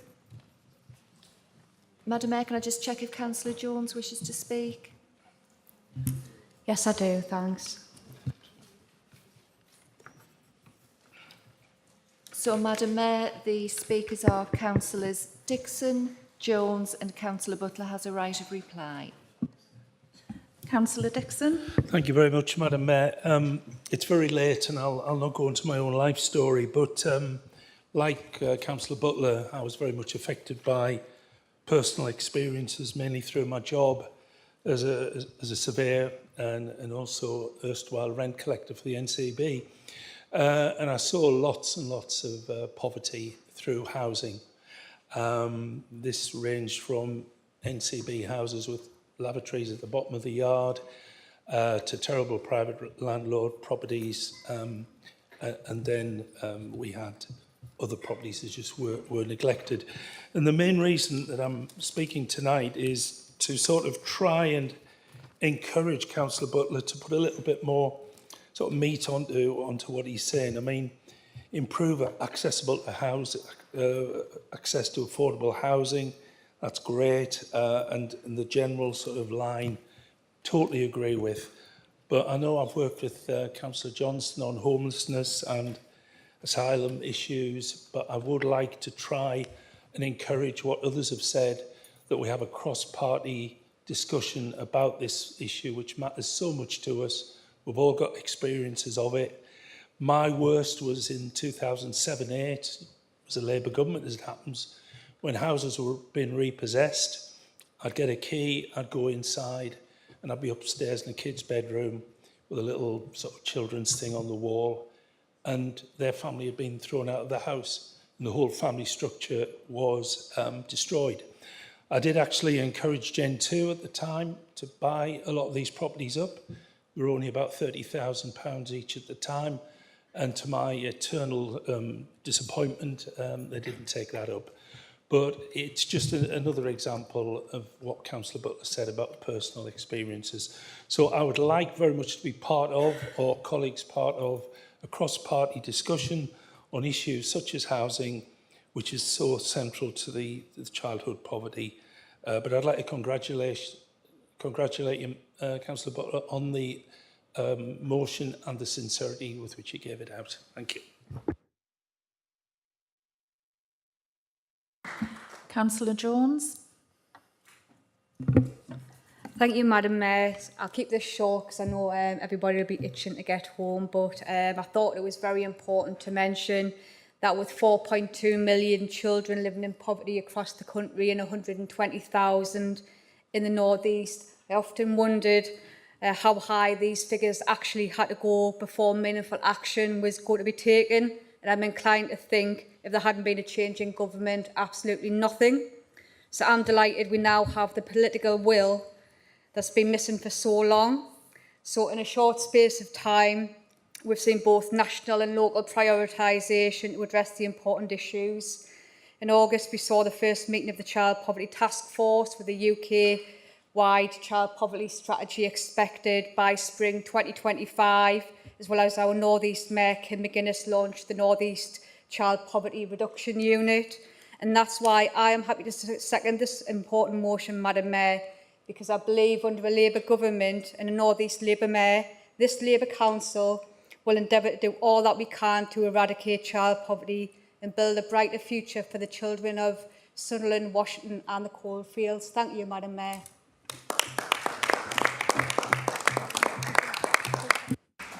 Councillor Butler, you have the right of reply. That's okay, Madam Mayor. Can I ask if the motion as previously amended is agreed? We'll now move on to the vote of the motion. Do we need an electronic vote? We're happy to agree? Agreed. Thank you. That concludes the meeting this evening. Thank you.